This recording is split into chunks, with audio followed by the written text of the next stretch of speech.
अंतरायतिमिरोपशान्तये शान्तपावनमचिन्त्य वैभवं तं नरं वपुषि कुञ्जरं मुखे मन्महे किमपि तुन्दिलं महः शरणं करवाणि शर्मदं ते चरणं वाणिचराचरोपजीव्यं करुणामसृणैः कटाक्षपातैः कुरु माम् अम्ब कृतार्थसार्थवाहम् शारदा शारदाम्भोजवदना वदनाम्बुजे सर्वदा सर्वदास्माकं सन्निधिः सन्निधिं क्रियात् विमलपटी कमलकुटी पुस्तकरुद्राक्षशस्तहस्तपुटी कामाक्षि पक्ष्मलाक्षी कलितविपञ्ची विभासि वैरिञ्ची वागर्थाविव सम्पृक्तौ वागर्थप्रतिपत्तये जगतः पितरौ वन्दे पार्वती परमेश्वरौ गुरवे सर्वलोकानां भिषजे भवरोगिणां निधये सर्वविद्यानां दक्षिणामूर्तये नमः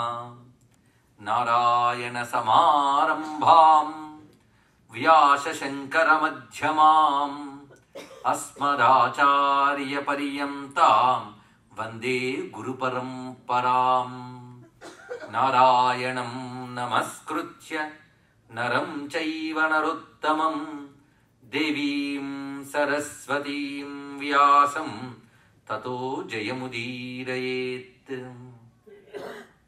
रामाय रामभद्राय रामचन्द्राय वेधसे रघुनाथाय नाथाय सीतायाः पतये नमः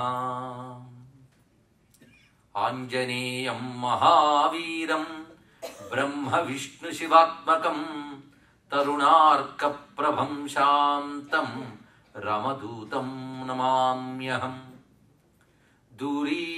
दूरीकृतसीतार्तिः प्रकटीकृतरामवैभवस्फूर्तिः दारितदशमुखकीर्तिः पुरतो मम भातु हनुमतो मूर्तिः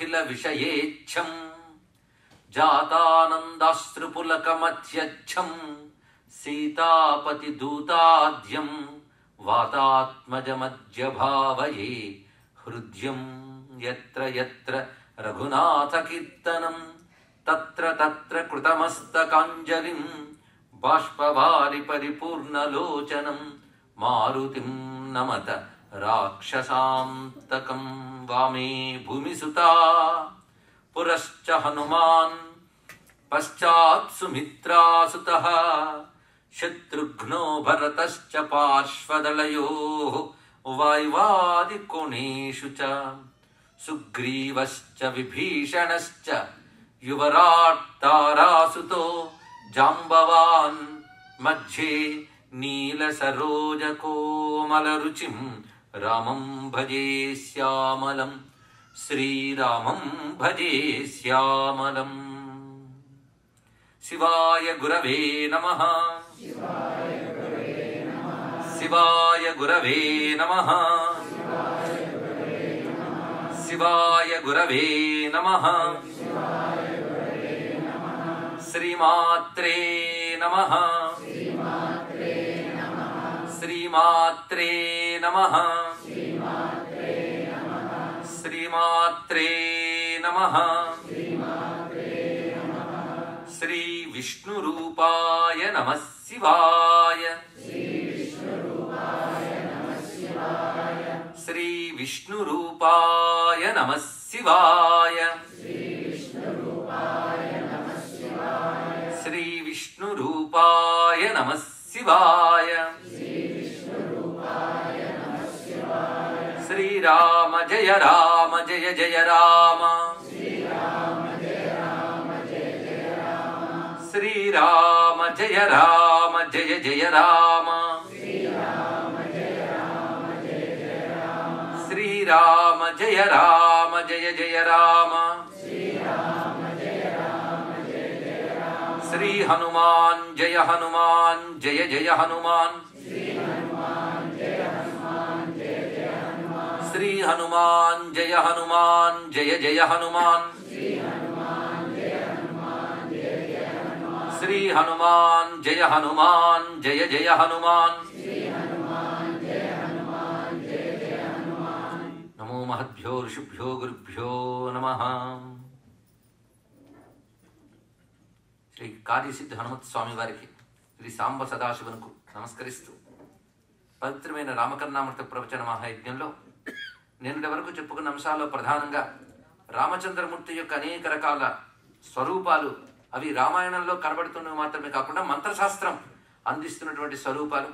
ఎందుకంటే రామాయణం ఒకవైపు ధర్మాన్ని బోధించే మహాకావ్యం, మరొక వైపు ఉపాసకుల్ని భక్తుల్ని తరింపజేసే ఒక మహా మంత్రశాస్త్రం, అదేవిధంగా బ్రహ్మజ్ఞానాన్ని అందించే ఉద్గ్రంథము, యోగ శాస్త్రము, అనేక రకాల రహస్యములు కలిసింది కనుకనే రామాయణం ఇంత స్థిరంగా నిలిచి ఉన్నది అని చెప్పుకుంటూ రాములో అన్ని కోణాలని మనం పరిశీలిస్తూ వస్తున్నాం.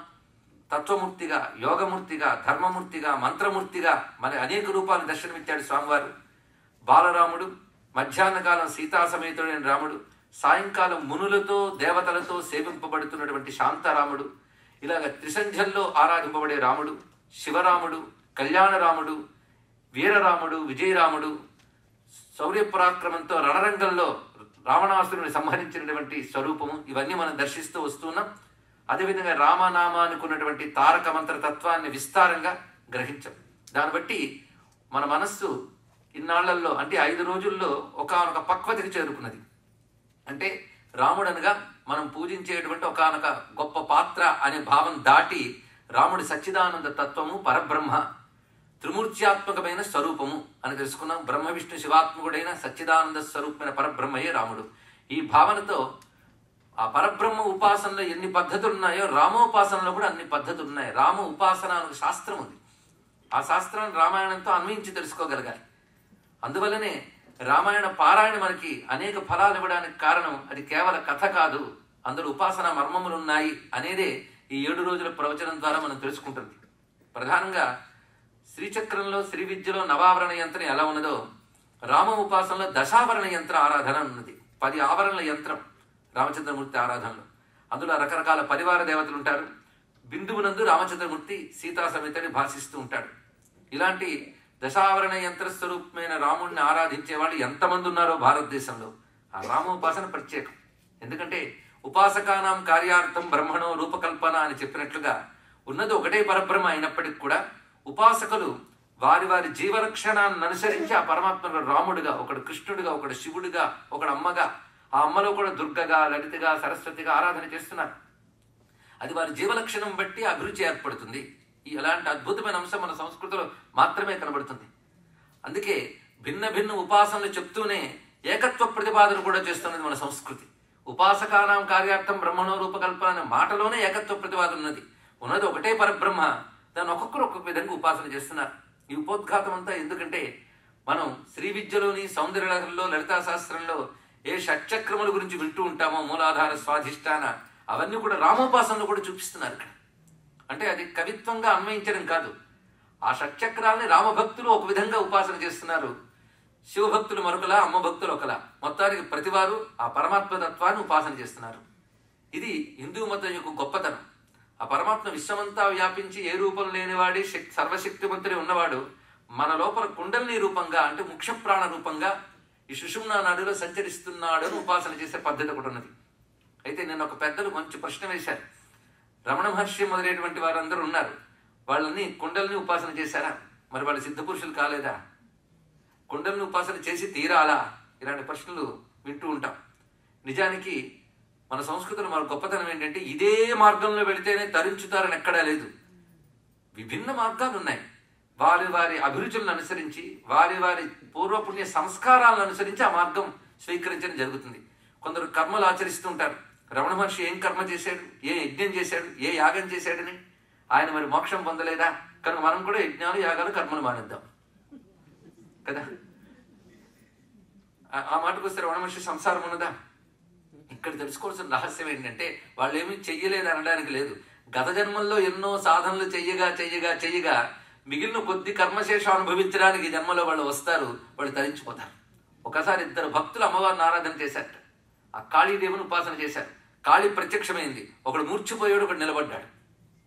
ఈ నిలబడ్డవాడికి చిన్న గర్వం వచ్చింది. ఎందుకంటే అమ్మవారు కనబడగానే వాడు మూర్చిపోయాడు, కానీ తాను నిలబడ్డాడు కదా.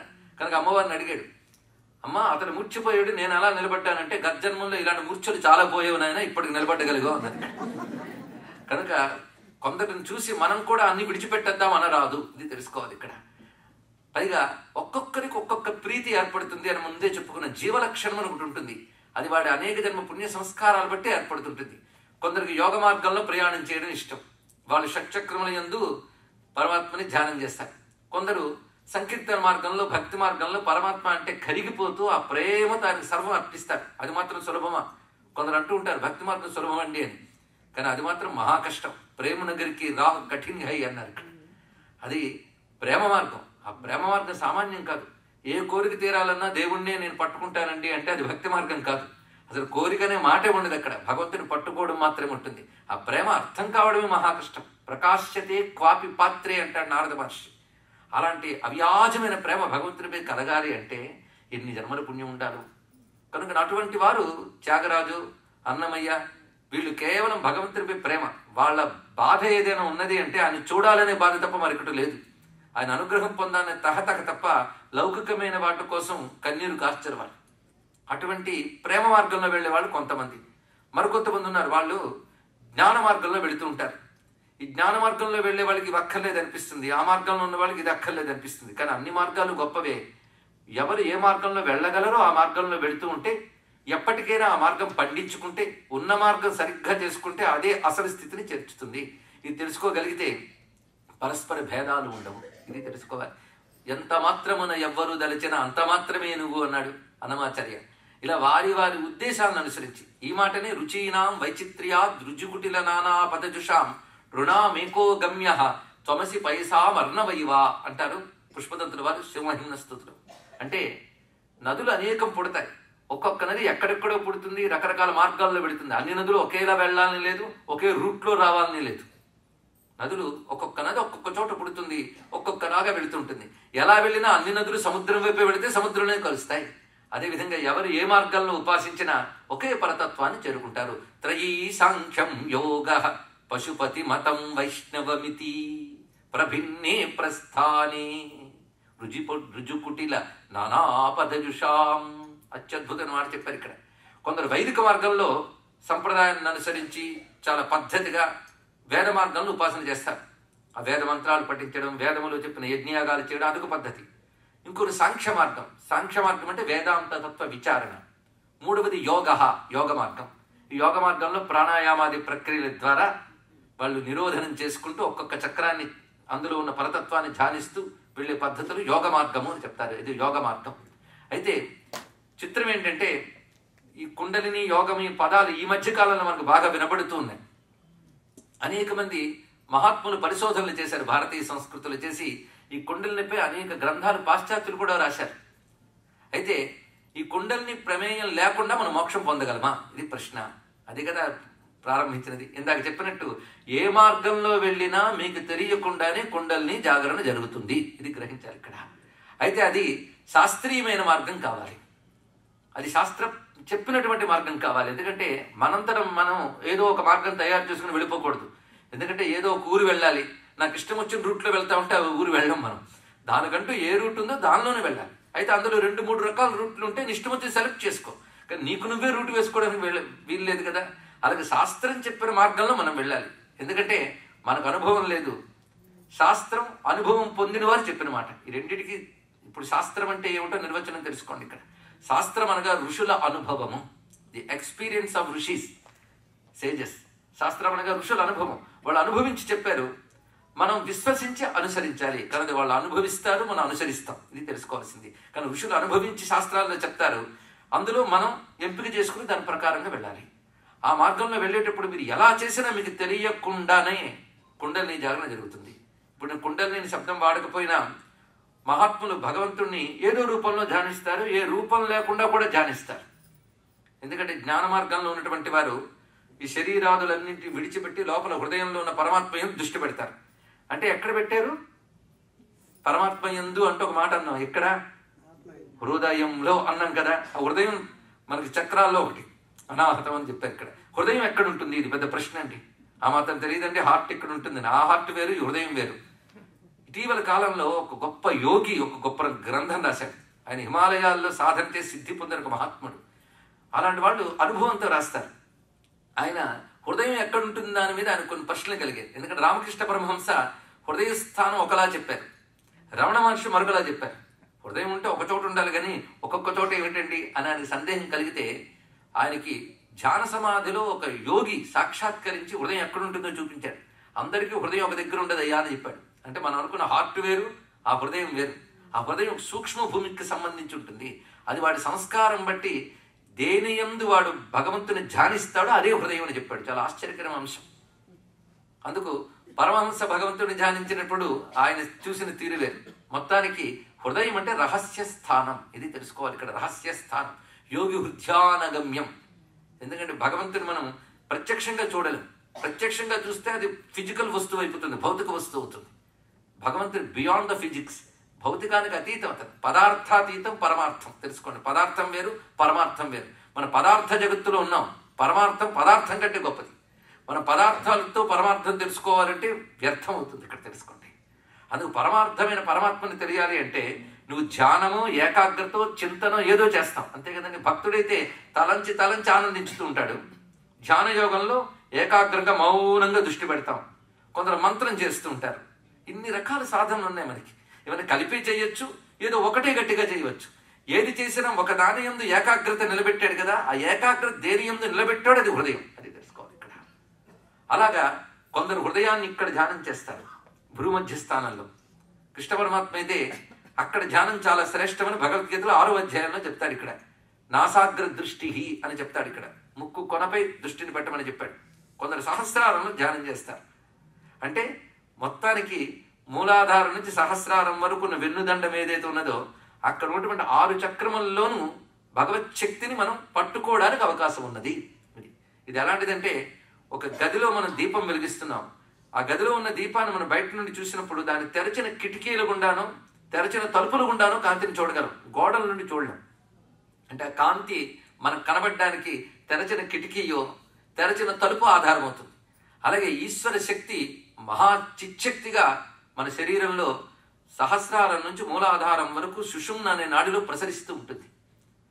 దానికి కిటికీలు లాంటివి మొత్తం 7 ఉన్నాయి. ప్రధానంగా మూలాధారం, స్వాధిష్టానం, మణిపూరం, అనాహతం, విశుద్ధం, ఆజ్ఞ, సహస్రారం. వీటి గురించి మనం లలితా శాస్త్రంలో కూడా చదువుతున్నాం.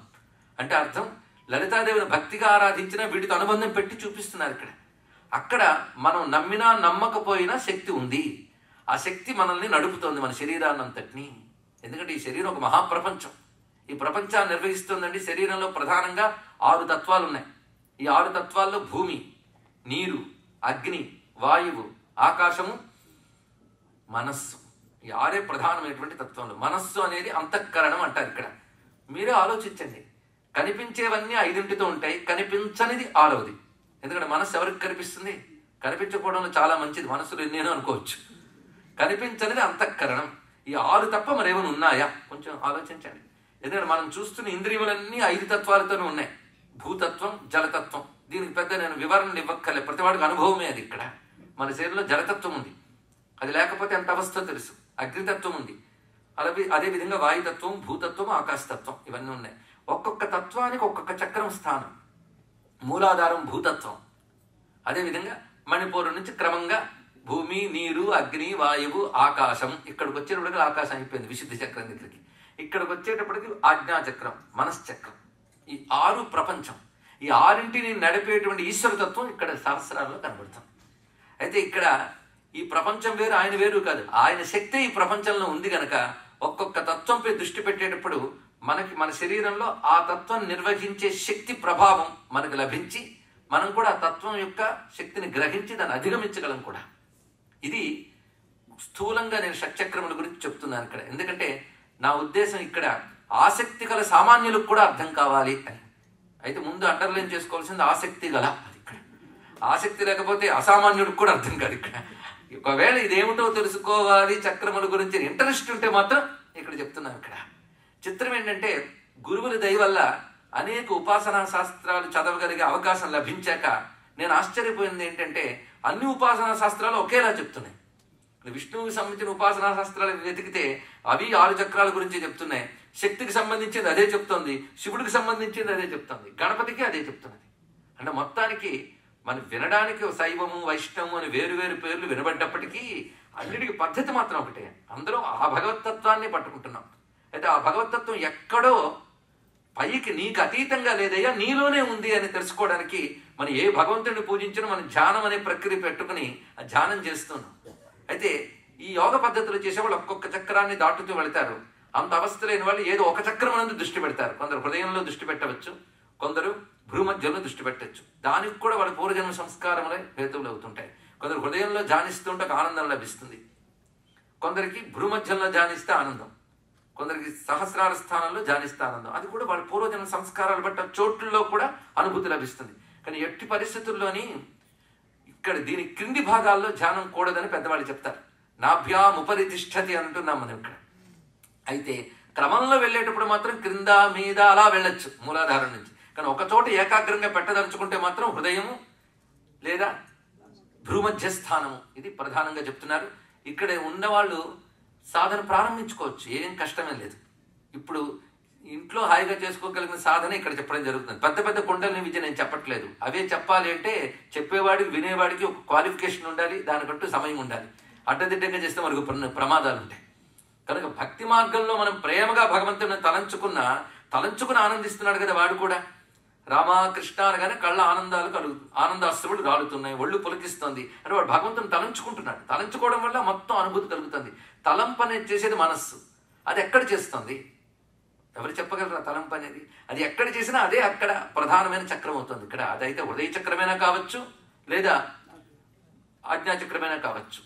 అది ఆ భౌతికంగా మనం హృదయము ఇవి చెప్పేటప్పుడు ఈ చక్రాలు భౌతికంగా కనబడవు. ఒక ఆయన చెప్పాడు, నేను వెన్ను కోసి చూసినప్పటికి కూడా నాకు ఈ చక్రాలు కనబడలేదండి అన్నాడు. ఇక్కడ వాడికి ఒకటే సమాధానం, రాగితీగ కోస్తే కరెంటు కనబడదు. రాగితీగలోంచి కరెంటు వస్తూ ఉంటుంది. నేను రాగితీగ కోసానండి కరెంటు కనబడలేదు. కరెంటు ప్రసరిస్తున్నట్టు కోస్తే విడి మిగలడు. కాబట్టి శక్తి ఎప్పుడూ కంటికి కనబడదు. శక్తిని కంటితో చూడాలనుకోవడం బేసిక్ పొరపాటు. సైంటిస్టులు అందరూ చేసిన పెద్ద పొరపాటు ఏమిటంటే ఫిజిక్స్తో బియాండ్ ఫిజిక్స్ సబ్జెక్టు పట్టుకోవాలనుకోవడమే పెద్ద కష్టం. ఇంద్రియాతీతమైన విషయాన్ని ఇంద్రియాలతో పట్టుకోవాలనుకోవడమే పెద్ద తప్పు. ఇంకేమున్నది ఇక్కడ? అందుకు ఆ శక్తి ఉంటుంది. అది ఉంది అనే భావనతో నువ్వు సాధన చేయగలిగితే ఆ భావన యోగమే నేను సిద్ధింపజేస్తుంది. ఇప్పుడు ఎందుకు చెప్పుకుంటున్నామంటే ఇవాళ నేను షట్చక్రమంలో రాముడిని ఎలా ధ్యానించాలో చెప్తానో లేదో నాకు తెలియదు, కానీ ఇవాళ కాకపోతే రేపు చెప్తాను. కానీ ఉపోద్ఘాతం గుర్తుపెట్టుకోండి. ఎందుకు ఇవాళ ఈ ఉపోద్ఘాతం ఇచ్చాడో నాకు తెలియదు, కానీ ఇది గుర్తుపెట్టుకుంటే ఏ సాధన చేసినప్పటికి కూడా వాడికి అసలు కొందరికి చక్రాల పేర్లే తెలియవు, కానీ వాడికి చక్రం జాగరణ జరగచ్చు. ఇది కూడా తెలుసుకోండి. ఇక్కడ చక్రాల పేర్లే తెలియవు, వాడికి చక్రం జాగరణ జరగచ్చు. 13 ఏళ్లకి ఇల్లు విడిచిపెట్టే రమణ మహర్షికి పరబ్రహ్మ అనే మాటకు వ్యుత్పత్తి అర్థం కూడా తెలియదు. ఆయన ఉపనిషత్తులు కూడా చదవలేదు. కానీ ఆయన 13 ఏళ్లకి అక్కడ చేరిపోయి ఏకంగా బ్రహ్మజ్ఞాని అయిపోయాడు. అంటే మనం కొన్ని జన్మలు చదివే ఉపనిషత్తుల జ్ఞానం ఆయన ఆ జన్మలో ఒక పుస్తకం ముట్టుకోకుండానే ఆయన ఎంత సిద్ధి పొందిపోయాడు. ఎందువల్ల అంటే గత జన్మల యొక్క సాధన అని చెప్పడం. కొంతమందికి వాటి గురించి తెలియకపోయినా సిద్ధి లభిస్తుంది అనేక జన్మలలో చేసినటువంటి సాధన వల్ల. అలా కొంతమంది కుండల్ని పేరు వినరు, కానీ మహాభక్తులే భగవంతుని ధ్యానించడం ప్రేమించడం చేత వాళ్ళకి ఆ జాగరణ జరిగిపోతుంది. ఇది తెలియాలి. వాళ్ళకి తెలియకుండానే వాళ్ళకి జాగరణ జరుగుతుంది. ఎందుకంటే ప్రేమ మార్గంలో పట్టుకున్నది పరమాత్మనే, జ్ఞాన మార్గంలో పట్టుకున్నది పరమాత్మనే, యోగ మార్గంలో పట్టుకున్నది పరమాత్మనే. అంటే వాళ్ళు పట్టుకున్న వస్తువు అన్నిటికీ అతీతమైనది.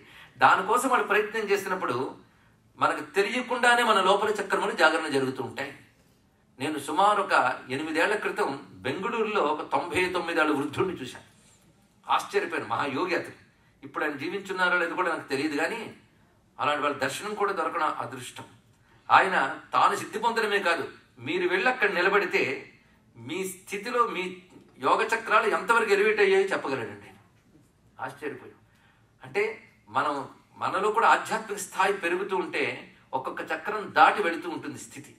కొందరికి పాపం ఏ చక్రము లేకుండా క్రింద అధో చక్రంలో ఉంటారు, వాళ్ళు ప్రాపంచిక విషయాల ఆలసలోనే చచ్చే వరకు దేవుళ్ళు ఆడుతుంటారు.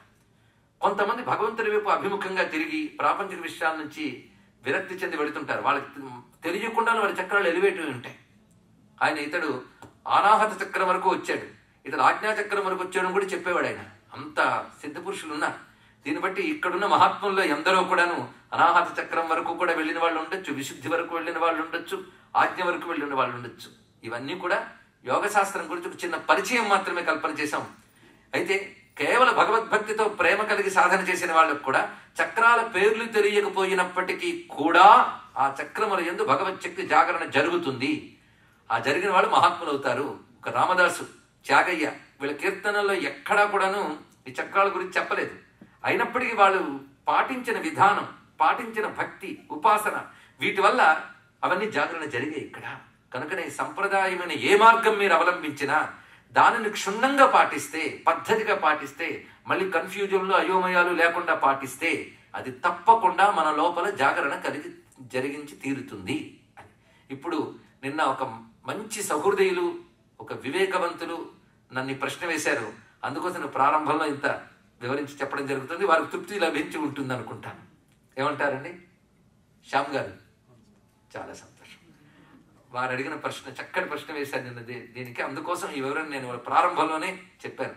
అందరికీ పనికొస్తుంది ఆ వివరణ, వారితో వ్యక్తిగతంగా చెప్పడమే కాకుండా. ఎందుకంటే ఇవాళ నేను చక్రాల జోలికి వెళ్ళడం లేదు, కానీ రేపు మాత్రం ఒక్కొక్క చక్రంలో రామతత్వాన్ని ఎలా ధ్యానించాలో వస్తుంది. రామభక్తులు ఆ పద్ధతిలో వెళ్ళొచ్చు. కానీ ఇక్కడ మరి అమ్మవారి భక్తులు, శివభక్తులు ఉన్నా వాళ్ళు ఏం బెబ్బేలు పడక్కర్లేదు.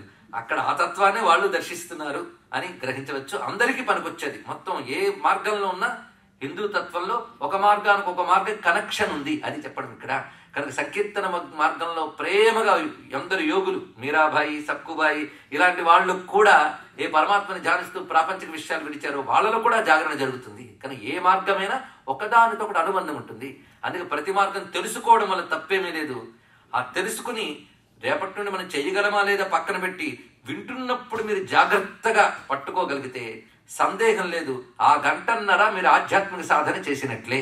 దయచేసి ఇక్కడ గంటన్నర 2 గంటల ఉపన్యాసాన్ని ఒక విషయం తెలుసుకుంటున్నామని కాకుండా మనందరం ఆధ్యాత్మిక సాధన చేస్తున్నాం అనేది అసలు గ్రహించగలిగితే తప్పకుండా 7 రోజుల ప్రవచనం జీవితాల్లో గొప్ప మార్పు తెస్తుంది. అందులో సందేహం లేదు.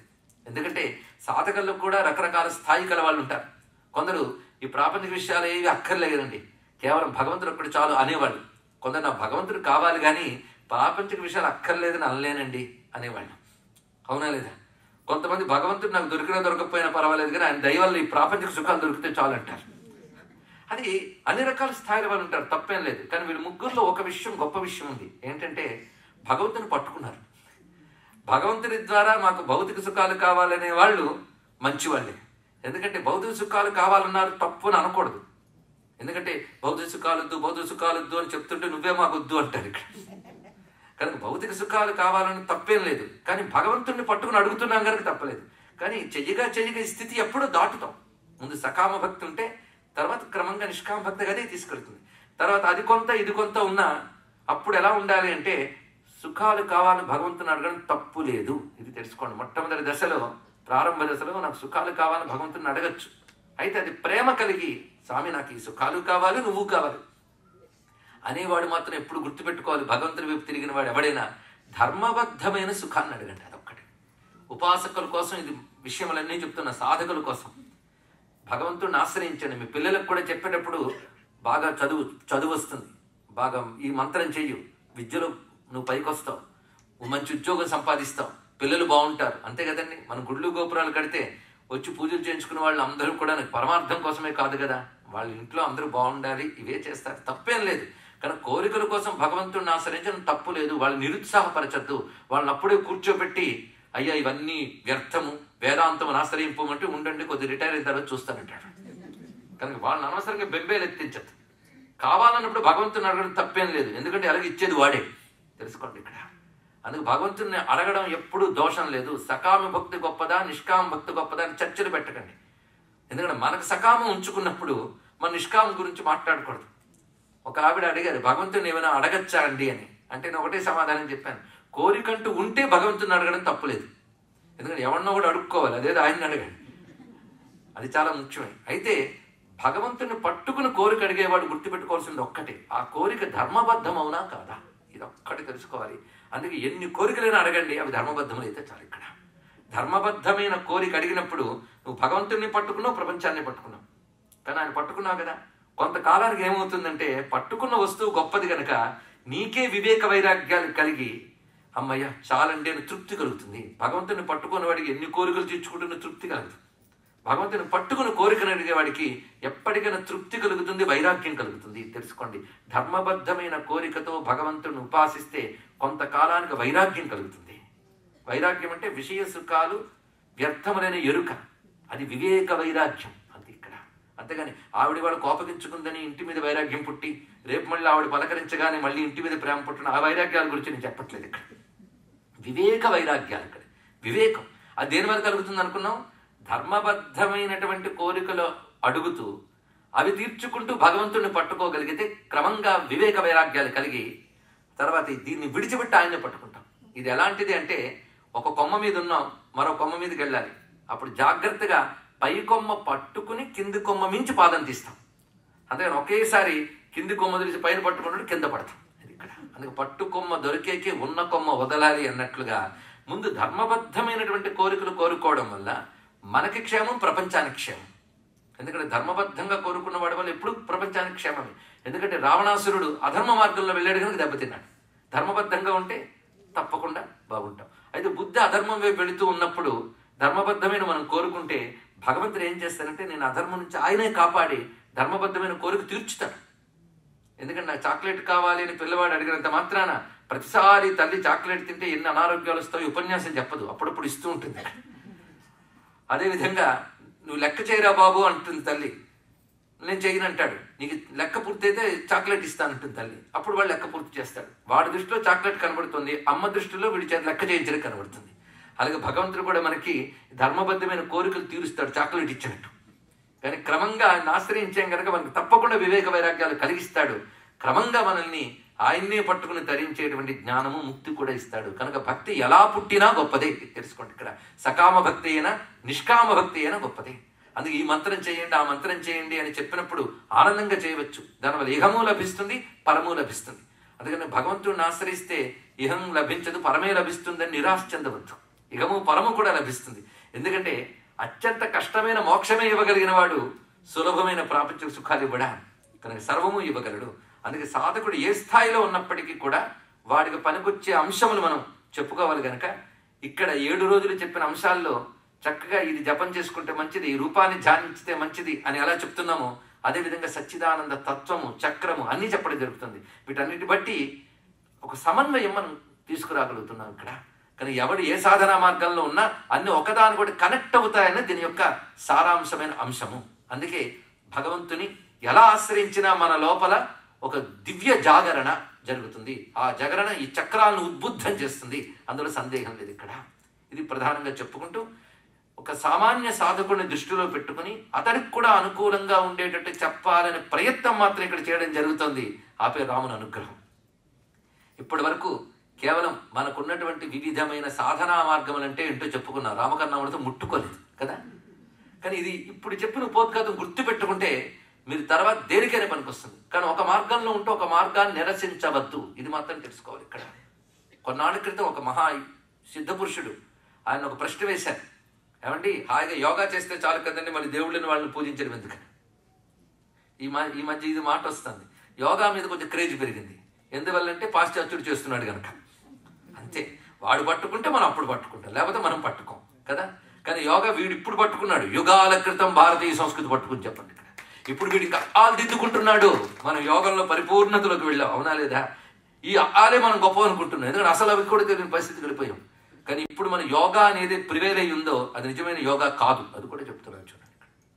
పతంజలి చెప్పిన యోగ శాస్త్రాల్లో కొద్దిపాటి అంశం మాత్రమే తీసుకున్నారు ఇక్కడ. కనుక యోగా చేస్తే చాలండి, ఏ దేవుడిని పూజించక్కర్లేదండి. ఎందుకంటే ఏది అక్కర్లేదంటే వీళ్ళకి అంత ఆనందం. ఇంట్లో దేవుళ్ళు, పూజల్లో, పునస్కారాల్లో, పటాల్లో ఏమీ లేదు. ఇంకోళ్ళు వచ్చి చెప్తారు అసలు యోగా కాదు, ఇవేం కాదండి, మెడిటేషన్ చాలంటాడు. ఇంకోడు అసలు ఇవేవి అక్కర్లేదు, ఊపిరి మీద దృష్టి పెట్టండి, అదే చాలంటాడు. ఇందులో ఇవేవి అక్కర్లేదని నచ్చింది. దానివల్ల ఏం జరుగుతుంది, అటుకీ కాకి ఇటుకీ కాకి అవుతున్నాం. ఒకటే మాట, సంప్రదాయబద్ధంగా మనకు వచ్చిన ఏ మార్గాన్ని నిరసించకండి. ఎందుకంటే ఒక మార్గం గొప్పతనం అందరూ నడిచిన వాడికి తెలుస్తుంది తప్ప ఇతరులకు తెలియదు. అందరూ వెళ్ళిన వాళ్ళకి తెలుస్తుంది. ప్రతి మార్గంలో మహాత్ములు పుట్టారు. ఉదాహరణకి మనం విగ్రహారాధన చాలా ప్రాథమిక దశ అనుకుంటాం, కానీ ఆ విగ్రహారాధన ద్వారా ఎందరు మహాత్ములు పైకి వచ్చారు. వివేకానందుడు ఒక మాట అడిగారు, అయ్యా విగ్రహారాధన చాలా ప్రాథమిక దశ కదా, మీరు ఇంత ఫిలాసఫర్, ఇంత నాలెడ్జ్ ఉన్నది మీకు, మీరు విగ్రహారాధన ఎందుకు సమర్థిస్తారు అన్నారు. దానికి ఆయన గొప్ప సమాధానం చెప్పాడు. ఏ మార్గమైన గొప్పదని ఎలా చెప్పగలమంటే ఆ మార్గంలో గొప్పవాళ్ళు వచ్చారా లేదా బట్టి ఆ మార్గం గొప్పది అవునా కదా చెప్పాలి. మీరు అనుకున్న విగ్రహారాధన బట్టి మా దేశంలో ఎందరో మహాత్ములు ఆ మార్గంలోంచి వచ్చి ప్రపంచానికి మార్గదర్శకం అయ్యారు కనుక ఆ మార్గం చాలా గొప్పది అన్నాడు. ఎందుకంటే వీళ్ళు అనుకున్న విగ్రహారాధనకి మనదైన హిందూ మతంలో విగ్రహారాధనకి చాలా భేదం ఉంది. మన విగ్రహారాధనలో ఒక అద్భుతమైన తత్వం ఉంది. ఎందుకంటే ప్రతిదానికి హోదానికి కూడా కనెక్షన్ ఉంది కనుక ప్రారంభ దశలో విగ్రహం దగ్గర దండం పెట్టాం. క్రమంగా దండం పెట్టేప్పుడు మీకు తెలియకుండా రామభావన మీ హృదయంలో ప్రవేశిస్తుంది. అది ఎక్కడికి తీసుకెళ్తుందో మనకు తెలియదు ఇక్కడ. కనుక ప్రతి మార్గము గొప్పదే. ఒకటి పట్టుకుంటే 10 కనెక్ట్ అవుతాయి. ఇది తెలుసుకోగలిగితే చాలు. అదే మొత్తంగా గ్రహించవలసిన ప్రధానమైన అంశం. అయితే ఆ ఒక్కటి గట్టిగా పట్టుకోండి.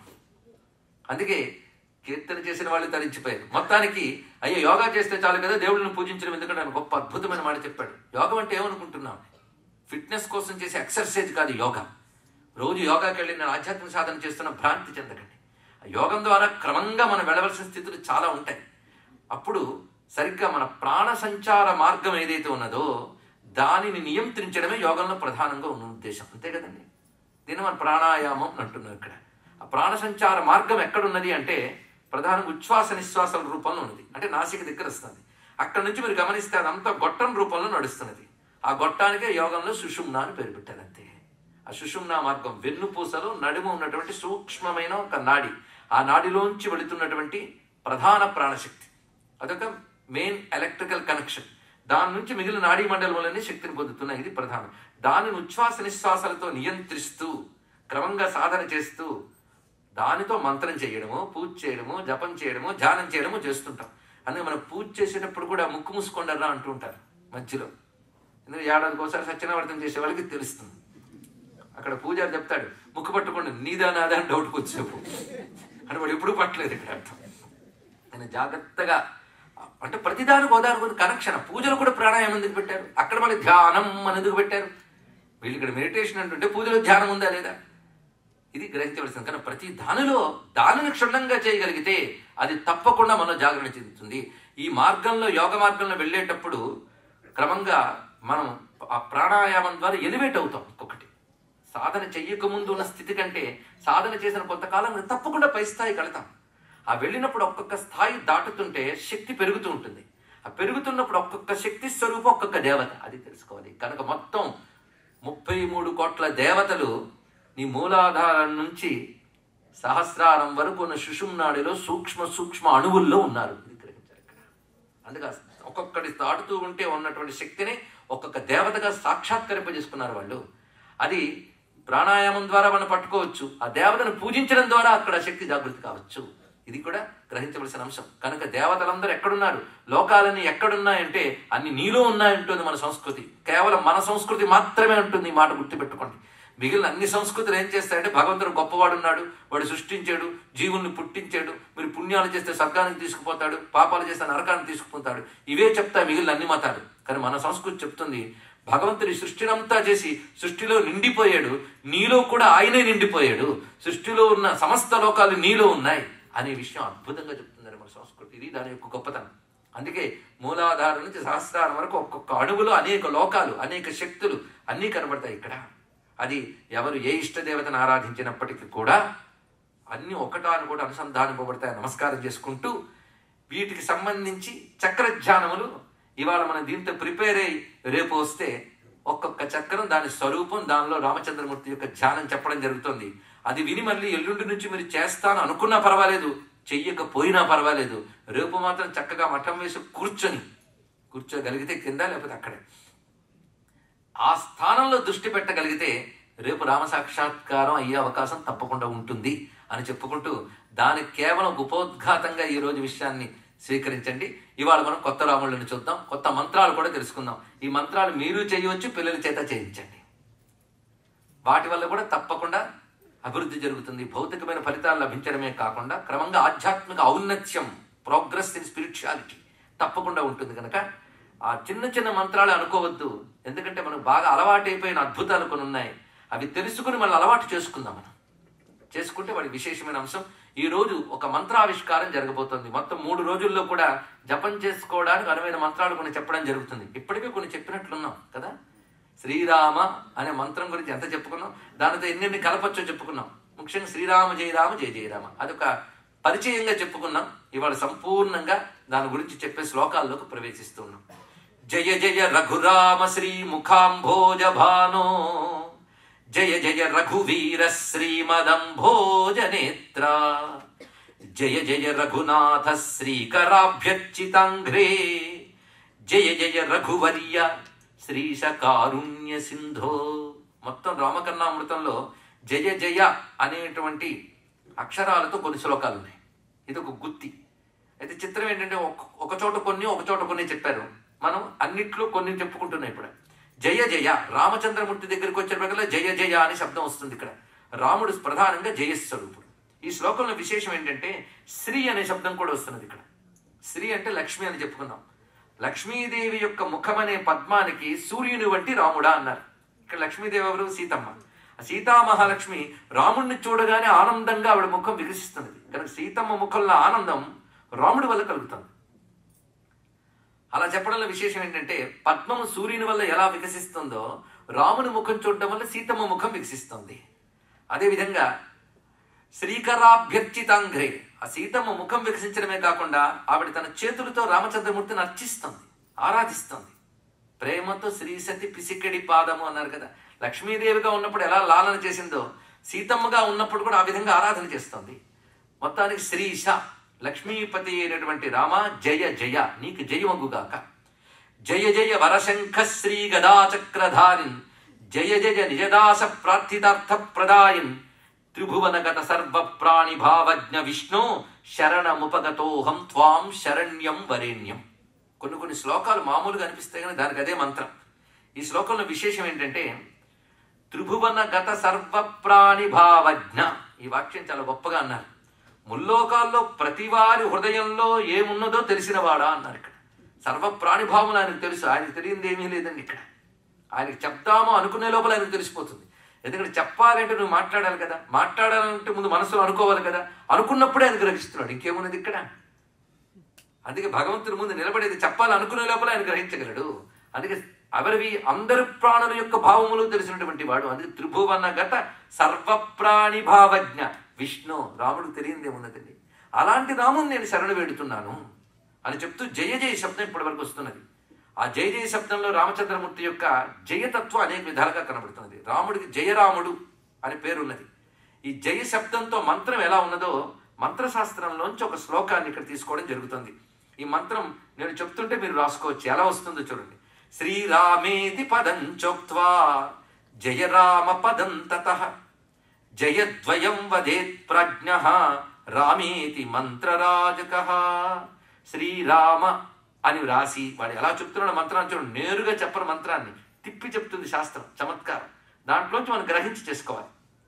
శ్రీరామ అనే పదం పలికి జయరామ పదం తతః, దాని తర్వాత జయ అనే శబ్దం పలికి జయరామ, శ్రీరామ రాసి తర్వాత జయ రామ అనే 2 పదములు రాసి తర్వాత జయద్వయం వదేత్, జయద్వయం 2 జయములు రాసి తర్వాత రామ అన్నట్లయితే ఆ మంత్రం త్రయోదశార్ణ మంత్రము. దాని పేరు అది త్రయోదశార్ణ మంత్రం, అంటే 13 అక్షరాల మహామంత్రం. ఇప్పుడు రాసుకుంటే మీకు లభించుంటుంది. ముందు శ్రీరామ రాసి తర్వాత జయరామ రాసి తర్వాత 2 జయులు రాసి తర్వాత రామ పెట్టమన్నాడు.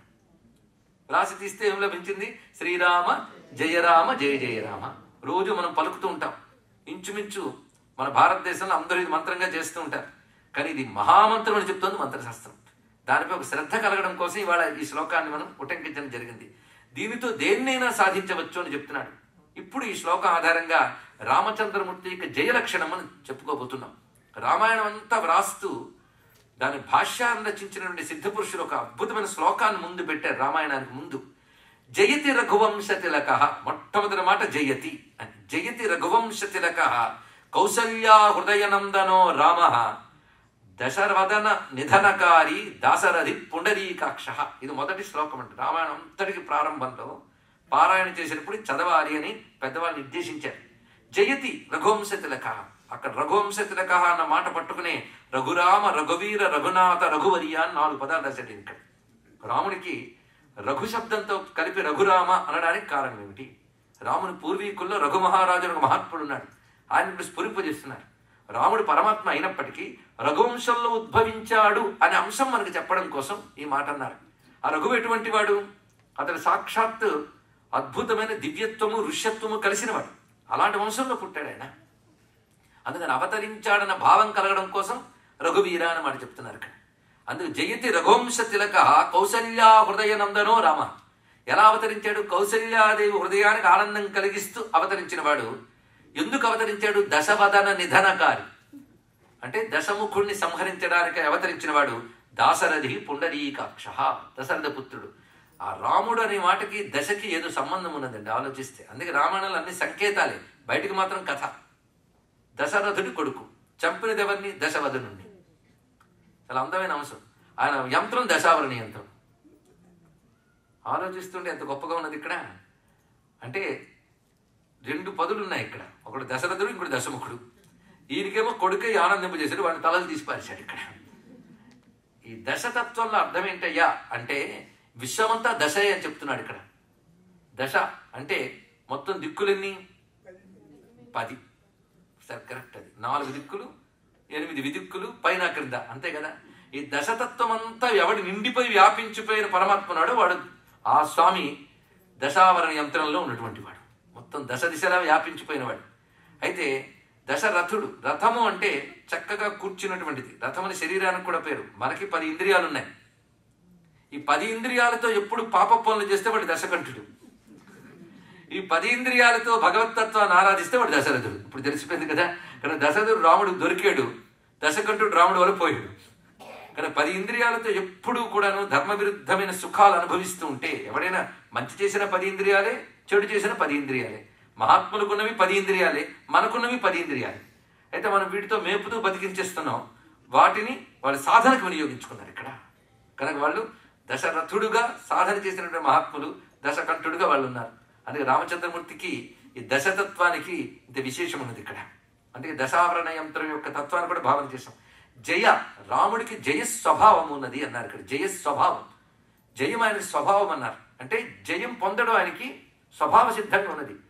విక్టరీ అది ఆయన సహజం అన్నారు. కొంతమంది కష్టపడితే కానీ జయం రాదు, ఆయనకి జయం వచ్చి తీరుతుంది. రాముడికి అపజయం లేదు ఎక్కడ కూడా. పరిశీలించవలసింది. అపజయం లేదు అనేది 2 విషయములు. ఎందుకంటే భగవంతుడికి ఎప్పుడు అపజయం లేదు. పరమాత్మ ఆయన, పరమాత్మకి వ్యర్థం అనేది ఉండడానికి. అందుకే గొప్ప మాట అంటాడు విశ్వామిత్రుడు, అహం వేద్మి మహాత్మానం రామం సత్యపరాక్రమం. ఈ సత్యపరాక్రమం అనే మాట మీరు రామాయణం చదవండి, ఎన్ని మార్లు వస్తుందో లెక్కలేదు. సత్యపరాక్రమ సత్యపరాక్రమ అంటుంటాడు. సత్యపరాక్రమం అంటే అర్థం ఏంటి? సత్యము అంటే వ్యర్థము కానిది అని అర్థం. సత్యపరాక్రమం అంటే వ్యర్థము కాని పరాక్రమం కలవాడు. ఆయన కానీ ఒక బాణం వేశాడా అది టార్గెట్ని ఛేదించి తీరుతుంది. అందుకని వేస్ట్ కాదు. 10 బాణాలు వేసాడు కానీ 9 పోయేయండి అనడానికి లేదు. 10 వేస్తే 10 తగులుతాయి. అది రామచంద్రమూర్తి గొప్పతనం. అందుకే రాముడు సత్యపరాక్రముడు అని చెప్పడంలో విశేషం ఏంటంటే ఆయన వ్యర్థము కాడు, ఆయన పరాక్రమం వ్యర్థం కాదు, ఆయనకు మొక్కిన మొక్కు వ్యర్థం కాదు. తెలుసుకోండి ఇక్కడ. రాముడికి నమస్కరిస్తే అది వ్యర్థం కాదు. అందుకు రామచంద్రమూర్తి వ్యర్థము లేని దైవం. అది సత్య నారాయణ అనే మాటలో కూడా అదే కనబడుతుంది ఇక్కడ. వ్యర్థము కాని తత్వమే సత్యము, అది సత్య పరాక్రముడు అని. అటువంటిప్పుడు విజయం ఆయన స్వభావం. అందుకే జయ అన్నప్పుడు రాముడు గుర్తు రావాలి. రాముడిని ఎవరైతే తలంచుకుంటారో వాళ్ళు జయం వచ్చి తీరుతుంది, అందులో సందేహం లేదు. ఎందుకంటే సూర్యుడికి వెలుగు సహజంగా ఉంటుంది, ఆయన చూసిన వారికి వెలుగు లభిస్తుంది. అలాగే జయం స్వభావంగా ఉన్న రాముడిని ఆశ్రయించిన వారికి జయం కలుగుతుంది. అందుకే మొదటి నుంచి రామ ఉపాసన చేస్తే జయం తప్పకుండా లభిస్తుంది. జయం కలిగించే మంత్రము శ్రీరామ జయ రామ జయ జయ రామ అది. అందుకే ఇందులో అన్ని 3 మార్లు వస్తుంటాయి. చూడండి ఇక్కడ మీరు పరిశీలించండి. రామనామం 3 మార్లు వచ్చింది, జయ 3 మార్లు వచ్చింది. 3 అనేది కాస్మిక్ నెంబర్ అని నేను చెప్పుకున్నాను ఇక్కడ. దీన్ని బట్టి శ్రీరామ జయ రామ జయ జయ రామ మనకు ముమ్మాటికి జయాన్ని ఇస్తుంది. దాన్ని మించిన మహామంత్రం లేదు. సాధన చేయాలి బలంగా. దీన్ని కేవలం ఒక నామంగా తీసుకోకుండా మంత్రంగా సాధన చేయడం ప్రారంభించవచ్చు ఎవరైనా కూడాను. మనం చెప్పుకున్నాం ఒక విషయం. విశ్వనాథ్ వారు ఒక నవల్లో రాస్తారు. ఒక ఒక శత్రువుని కొట్టడానికి కూడా బయలుదేరతాడు. తనకు బలం కావాలి అని గురువుని ఆశ్రయిస్తే ఒక మాట చెప్తాడు అతను, నువ్వు గంట సేపు కదలకుండా కూర్చుని రామనామ జపం చేయి, తర్వాత బయలుదేరి. గంట సేపు ఒకే ఆసనంలో కూర్చుని జపం చేయడం చిన్న విషయం కాదండి ఇక్కడ. ఎందుకంటే 3 నిమిషాలు అవుతున్న కొద్దీ టైం చూసుకుంటూ ఉంటాం, అయిందా లేదా అని. ఎలా చేస్తారో కదలకుండా ఏకాగ్రంగా కూర్చొని, ఏకాగ్రత అటు ఇటు చెదిరినా పర్వాలేదు కానీ గంట సేపు కానీ రామ జయమంత్రం చేయగలిగితే అత్యద్భుతమైన సిద్ధి లభిస్తుంది, అందులో సందేహం లేదు. అందుకే జయం కావాలంటే రాముడిని ఆశ్రయించాలి కనుక హనుమంతుడు సుందరకాండలో తన యొక్క ప్రతాపాన్ని చూపించడానికి ముందు ఎప్పుడైతే సీతమ్మని ఓదార్చి అంగుళీకాన్నిచ్చి చూడమని తీసుకుంటాడో, ఆ తర్వాత స్వామివారు ఏం చేశారు సుందరకాండలో, తిన్నగా బయలుదేరిపోలేదు, చూసి రమ్మంటే కాల్చి వచ్చాడు. మరి చూసి రమ్మంటే కాల్చి ఎందుకు వచ్చాడయ్యా అంటే విశ్వనాథ్ వారు గొప్ప మాట చెప్పారు, చూపులో అగ్గి కలవా అని చూడుమనుట, కాల్చవలసిన దానిని కాల్చుమనుట అన్నారు. ఎవడి చూపులో నిప్పుందో వాడిని చూసి రారంటే కాల్చి వస్తాడు. మరి ఏం చేస్తాడు? ఆయన చూపులో నిప్పున్నవాడు అంటే ఎవరు? పరమేశ్వరుడు, శివుడు. ఆయనకు ఒక చూపు నిప్పు, ఇంకో చూపు సూర్యుడు, ఇంకో చూపు చంద్రుడు. 2 చూపులు పని అయిపోయింది, ఇంకొక చూపు మిగిలింది. 2 చూపుల పని అంటే సూర్యుడి చూపు, చంద్రుడి చూపు, 2 చూపులు చూస్తాడు ముందే. ఎలాగంటే లంకలో సీతమ్మని గాలించేటప్పుడు ప్రతి అణువు వెతికాడు. సూర్యుడు చూడండి నలుసును కూడా పట్టి చూపించేస్తాడు. అలాగే సూర్యనేత్రంతో అన్వేషించాడు. చంద్రుడు చల్లబరుస్తాడు కనుక చంద్రనేత్రంతో సీతమ్మలో ఉన్న శోకం అనే తాపాన్ని పోగొట్టి చల్లబరిచాడు. కనుక సూర్యనేత్రంతో అన్వేషించాడు, చంద్రనేత్రంతో అమ్మవారిని చల్లబరిచాడు. ఇంక మిగిలిపోయింది 3వ కన్ను, దానితో పని పట్టాలి ఇప్పుడు. అందుకే ఆ పని చేశాడు ఆయన. ఇక్కడ 3 కళ్ళవాడు త్రినేత్రుడైన స్వామివారు ఇప్పుడు నిర్ణయించుకున్నారు ఏమని, ఎలాగైనా నేను వచ్చినట్టు రావణుడికి తెలియాలి, అందుకని వచ్చి వెళ్ళిపోయాడంటే ఏం లాభం, గట్టి దెబ్బ కొట్టాలి. ఎంత దెబ్బ కొట్టాలంటే దాసుడు వచ్చి ఇంత పని చేస్తే అసలు వాడు వస్తే ఎంత పని చేస్తాడో భయం పుట్టాలి. శత్రువుని దెబ్బ కొట్టడంలో అది గొప్ప విషయం అండి. ముందు మానసికంగా వాడిని బలహీనపరచాలి. ఇక్కడ హనుమంతుడు కొట్టిన దెబ్బ మామూలుగా కాదు, దాని నుంచి తేరుకోవడానికి రావణుడికి చాలా కాలం పట్టింది. అంత గట్టి దెబ్బ కొట్టాడు. ఆ కొట్టడానికి ముందు ఆయన ఏం చేశాడు, ముందు అశోకవనాన్ని ధ్వంసం చేశాడు. అంత చేస్తేనే రావణాసుడి అటెన్షన్ ఇటు వస్తుంది.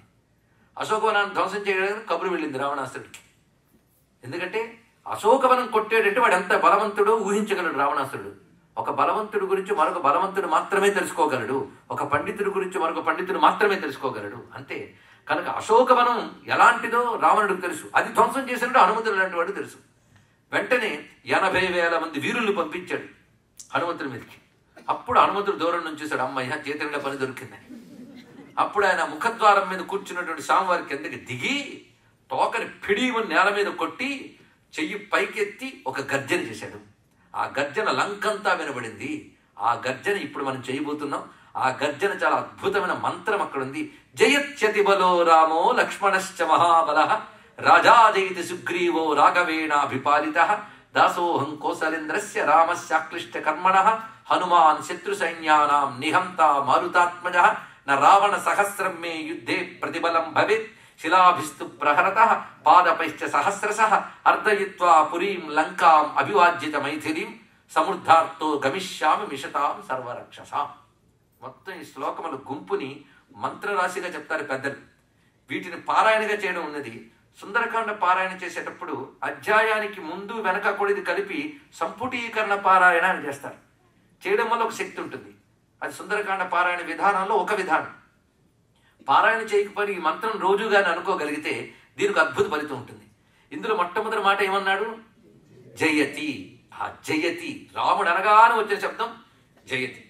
మరొక చోట అస్త్రవిజ్జయతి జయతి అంటాడు. అస్త్రవిజ్జయతి. ఆ జయతి శబ్దానికి అర్థం తెలుసుకోవాలి. ఇక్కడ జయతి అన్నాడు, చాలా జాగ్రత్తగా వినాలి. ఇక్కడ జయత్తు అనలేదు, జయతి అన్నాడు. ఇక్కడ అంటే జయత్తు అంటే జయించు గాక, విచ్ ఇస్ ఓన్లీ విష్. అది జయత్తు. ఈయన జయత్తు అన్నది రాముడికి జయముకు గాక అంటే ప్రశ్న లేదనమాట. అది ఎత్తు. అందుకు జాగ్రత్తగా పదాలు వాడాలి. జయతి అంటే జయతి అంటే ప్రజెంట్. అది ఎప్పుడు రాముడు జయతి అంటే ఎప్పుడు రాముడికి జయమే, అది చెప్పడం ఇక్కడ. ఎందుకయ్యా రాముడికి అలా జయం స్వభావంగా ఉంది అంటే అతి బలహ, చాలా గొప్ప మాట వాడాడు. జయతి అతి బలహ. అతి బలహ అంటే అర్థం ఏంటంటే అందరినీ మించిన బలం కలవాడు. మీరు ఎంత బలవంతుని చూపించండి దానికంటే పైన ఉంటాడు రామచంద్రమూర్తి. మొత్తం పృథ్వీలో ఉన్నటువంటి దేవదానవ యక్ష అందరికీ పైన ఉన్నది.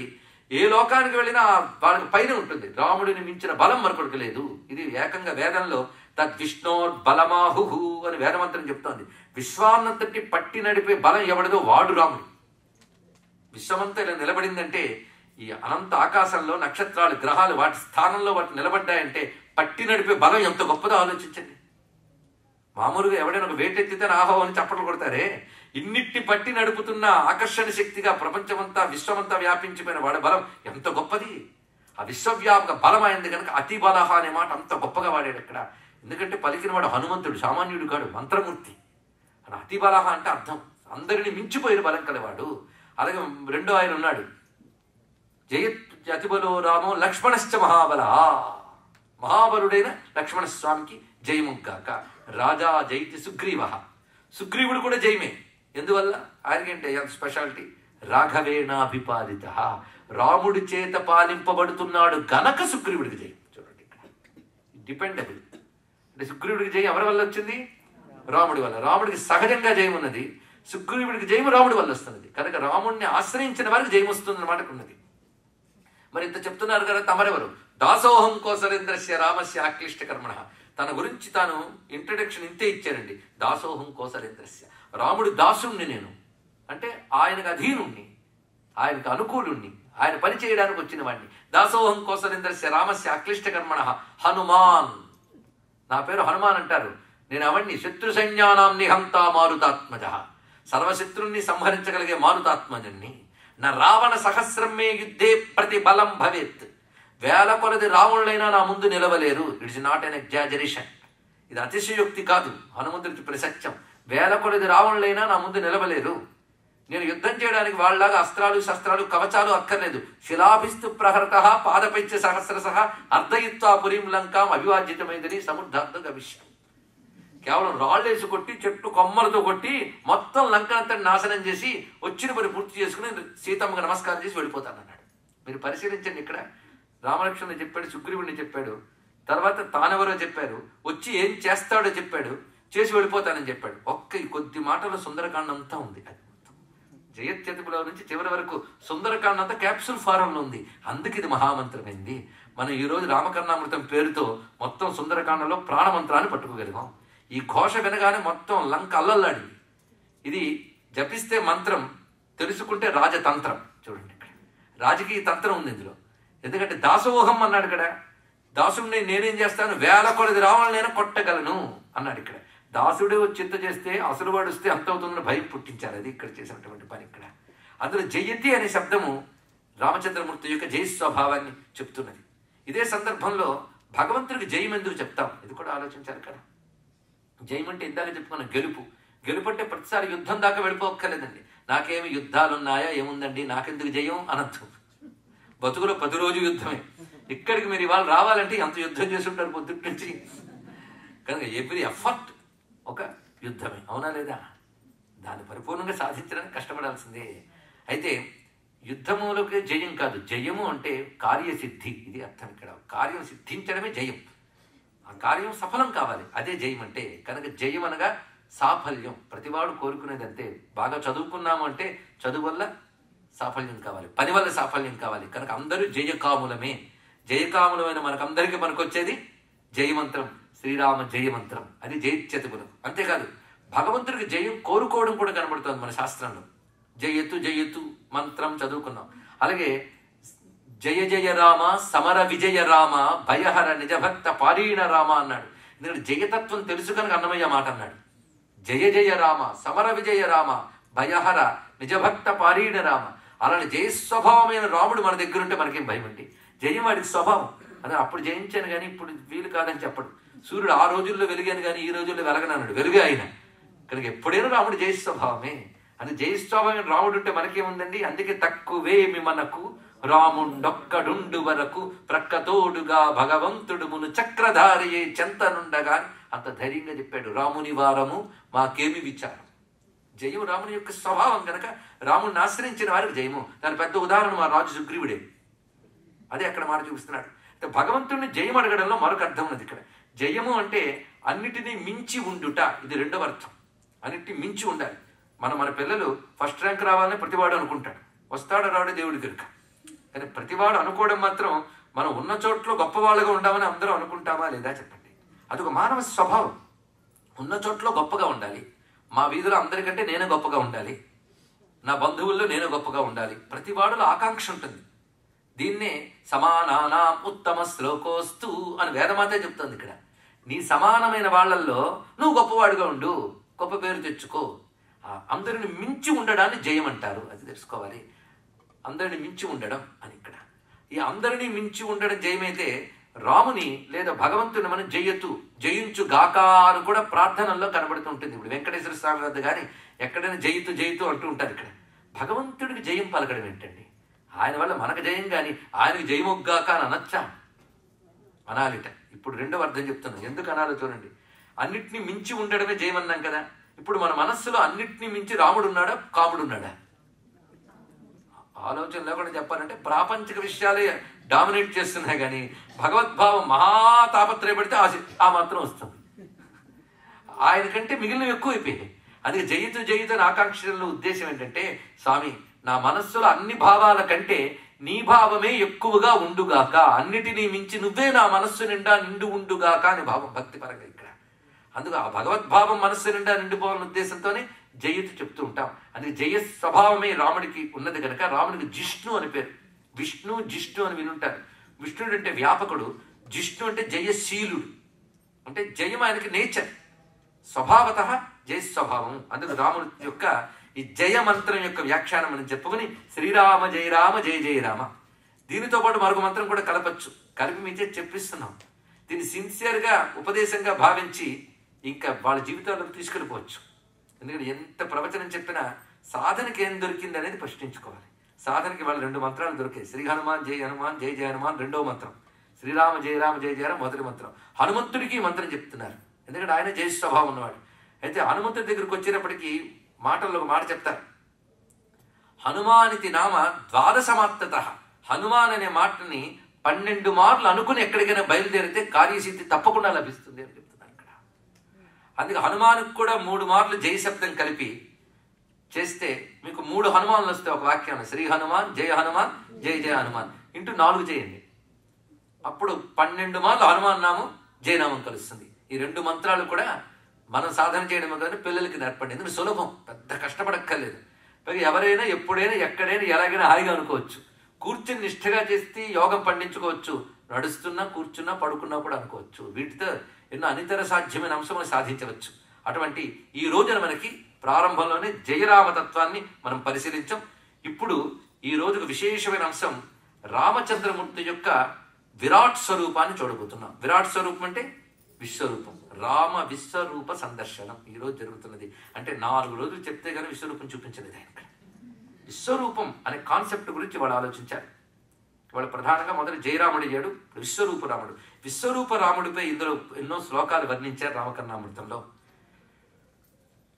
బహూరుపాదోదర వక్త్రలోచనం దీప్త ప్రచండానల దుర్నిరీక్షం అశేష బృందారక నాగ గోచరం భజామి తే రాఘవ విశ్వరూపం. భజామి తే రాఘవ విశ్వరూపం. సహస్రనేత్రానన పాదబాహుం అనంత వీర్యం రవికోటితుల్యం స్రక్షందనాలంకృత దివ్యదేహం భజామ్యహం తేచ్యుత విశ్వరూపం. భజామ్యతం తే అచ్యుత విశ్వరూపం. కలంబ కోదండ గదాబ్జ సంయుతం దంష్ట్రాకరాళాంక ధనంజయాననం పీతాంశుక స్వర్ణ కిరీట కుండలం భజామి తే రాఘవ విశ్వరూపం. భజామి తే రాఘవ విశ్వరూపం. రామభక్తులు రామకర్ణామృతం దగ్గర పెట్టుకుంటే చాలండి, బ్రతుకంతా ధరించిపోతుంది, సందేహం లేదు. ఎన్ని ముద్దైన శ్లోకాలు ముచ్చటగా గుత్తులుగా కనబడుతున్నాయి. ఈ 3 శ్లోకాల విశ్వరూప వర్ణన ఇక్కడ కనబడుతున్నది. విశ్వరూపం రాముడు ఎప్పుడు చూపించాడు? చాలా మందికి సందేహం కలగచ్చు. రామాయణంలో విశ్వరూపం ఎక్కడుంది? కృష్ణావతారంలో విశ్వరూపం ఎక్కడుందని క్వశ్చన్ లేదు. 5 చోట్ల చూపిస్తాడు కృష్ణావతారంలో. ఎందుకంటే రాముడికి ఉన్నటువంటి కండిషన్ కృష్ణుడికి లేదు. కొందరు పాపం అంటూ ఉంటారు రామచంద్రమూర్తిని, మనం భాగవతం చెప్పినప్పుడు కూడా చెప్పుకున్నాం. రాముడు పాపం అమాయకుడు, కృష్ణుడి పెద్ద మాయగాడే. కానీ మాయగాడు రాముడే, కృష్ణుడే అమాయకుడు. తెలుసుకోండి ఇక్కడ.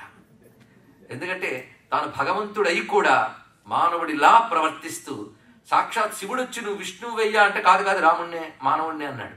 మరి ఎంత మాయ కాదండి. తన భగవంతుడై కూడా మానవుడి వలనే ప్రవర్తించాడు.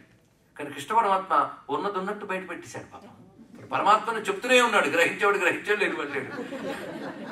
అందుకే ఆయన దాపరికం లేని దేవుడు కృష్ణుడు. రాముడు ఉన్నాడు మైదర్ రాముడు, కానీ పేరు మాత్రం మంచి బాలుడు అని పేరు పొందేశాడు ఈయన. ఒక ఆయన పెద్ద ఆయన దగ్గరికి వెళ్ళి అడిగారు, ఏమంటే మీరు చాలా అమాయకులండి, అలా కనబడ్డమే నా గడుస్తానని ఆయన అన్నాడు. అలాగే ఈయన ఏమీ తెలియట్టు కనబడ్డం చాలా గొప్పతనం, కానీ విశ్వరూపం చూపించాడు ఆయన. ఎక్కడ తెలుసా? అందుకే రామాయణం పైపైన చదవకుండా జాగ్రత్తగా చదివితే ఇలాంటి పట్టి వచ్చింది. ఇక్కడ ఎక్కడ చూపిస్తాడంటే యుద్ధకాండలోకి వెళ్ళాలి.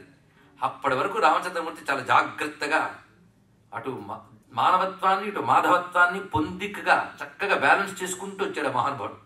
ఆయన మాధవత్వం ఋషులకు మాత్రమే తెలుస్తుంది, మానవత్వం మిగిలిన వాళ్ళకి తెలుస్తుంది. ఆ రెండు కలపోసుకుంటూ వచ్చాడు.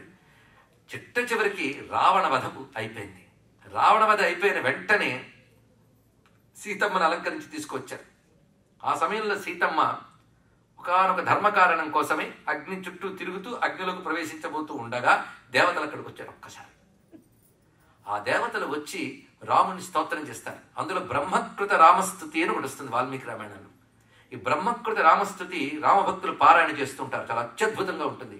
బ్రహ్మకృత రామస్తుతి చూస్తే అది కేవలం స్తోత్రం కాదు, మొత్తం పురుష సూక్తం అంతా ఉంది అందరు. ఇక్కడ అందులో రాముడి విశ్వరూప వర్ణన కనబడుతుంది. ఇక్కడ రాముడి విశ్వరూపం అంతా అక్కడ చూపిస్తాడు. అంటే ఊరికనే బ్రహ్మ చేయలేదు, బ్రహ్మకి రాముడిలో విశ్వరూపం కనబడింది అక్కడ.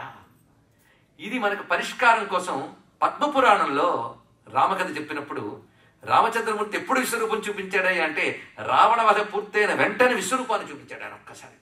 ఆ విశ్వరూపం దేవతలకు మాత్రమే కనబడింది, ఇంకెవరికి కనబడలేదు. మిగిలిన వాళ్ళకి మామూలుగా కనబడుతున్నాడు. ఆ మాటకొస్తే యుద్ధ భూమిలో చూపించిన విశ్వరూపం అర్జునుడికి మాత్రమే కనబడింది, మిగిలిన వాళ్ళకి కనబడలేదు. ఎందుకు? అర్జునుడికి మాత్రమే దివ్య చక్షు ఇచ్చాడు ఆయన. దివ్య చక్షు సహజంగా ఉంది దేవతలకి, అది ఇక్కడ. అందుకు వాళ్ళకి మాత్రమే విశ్వరూపం కనబడిందంటే రాముడు వాళ్ళ కోసం విశ్వరూపం చూపించలేదు, విశ్వరూపుడు అయ్యాడు ఆయన ఒక్కసారి. అవగానే వాళ్ళకి దర్శనమైంది. ఆ దర్శనమైందన్న విషయం పద్మపురాణం చెప్తోంది. ఇక్కడ బ్రహ్మ చేసిన విశ్వరూప స్థుతి చెప్తున్నది. అంటే దీన్ని బట్టి మనం అన్వయించుకోవాల్సింది ఏమిటి? అక్కడ రాముడు విశ్వరూపం చూపించాడు. ఎందుకయ్యా అక్కడ ఎందుకు చూపించాడంటే ఇక్కడ ఒక రహస్యం ఉన్నది. రామచంద్రమూర్తికి రావణ్ణి చంపే వరకు చాలా ఇబ్బందిగానే ఉంది. ఎందుకంటే ఒక మంచి పహిల్వాను 10 మందిని కొట్టగలిగేవాడిని ఎన్ని గొడవలు జరుగుతున్నా సైలెంట్గా కూర్చో అంటే వాడికి కట్టేసినట్టుంటుంది. అవునా లేదంటే ఇక్కడ ఒక్క దెబ్బకి 10 మందిని కొట్టగలిగేవాడు 10 మంది గోల పెడుతున్న మౌనంలో కూర్చున్నాడు. ఎందుకంటే ఏదో కండిషన్ కట్టుబడిపోయి.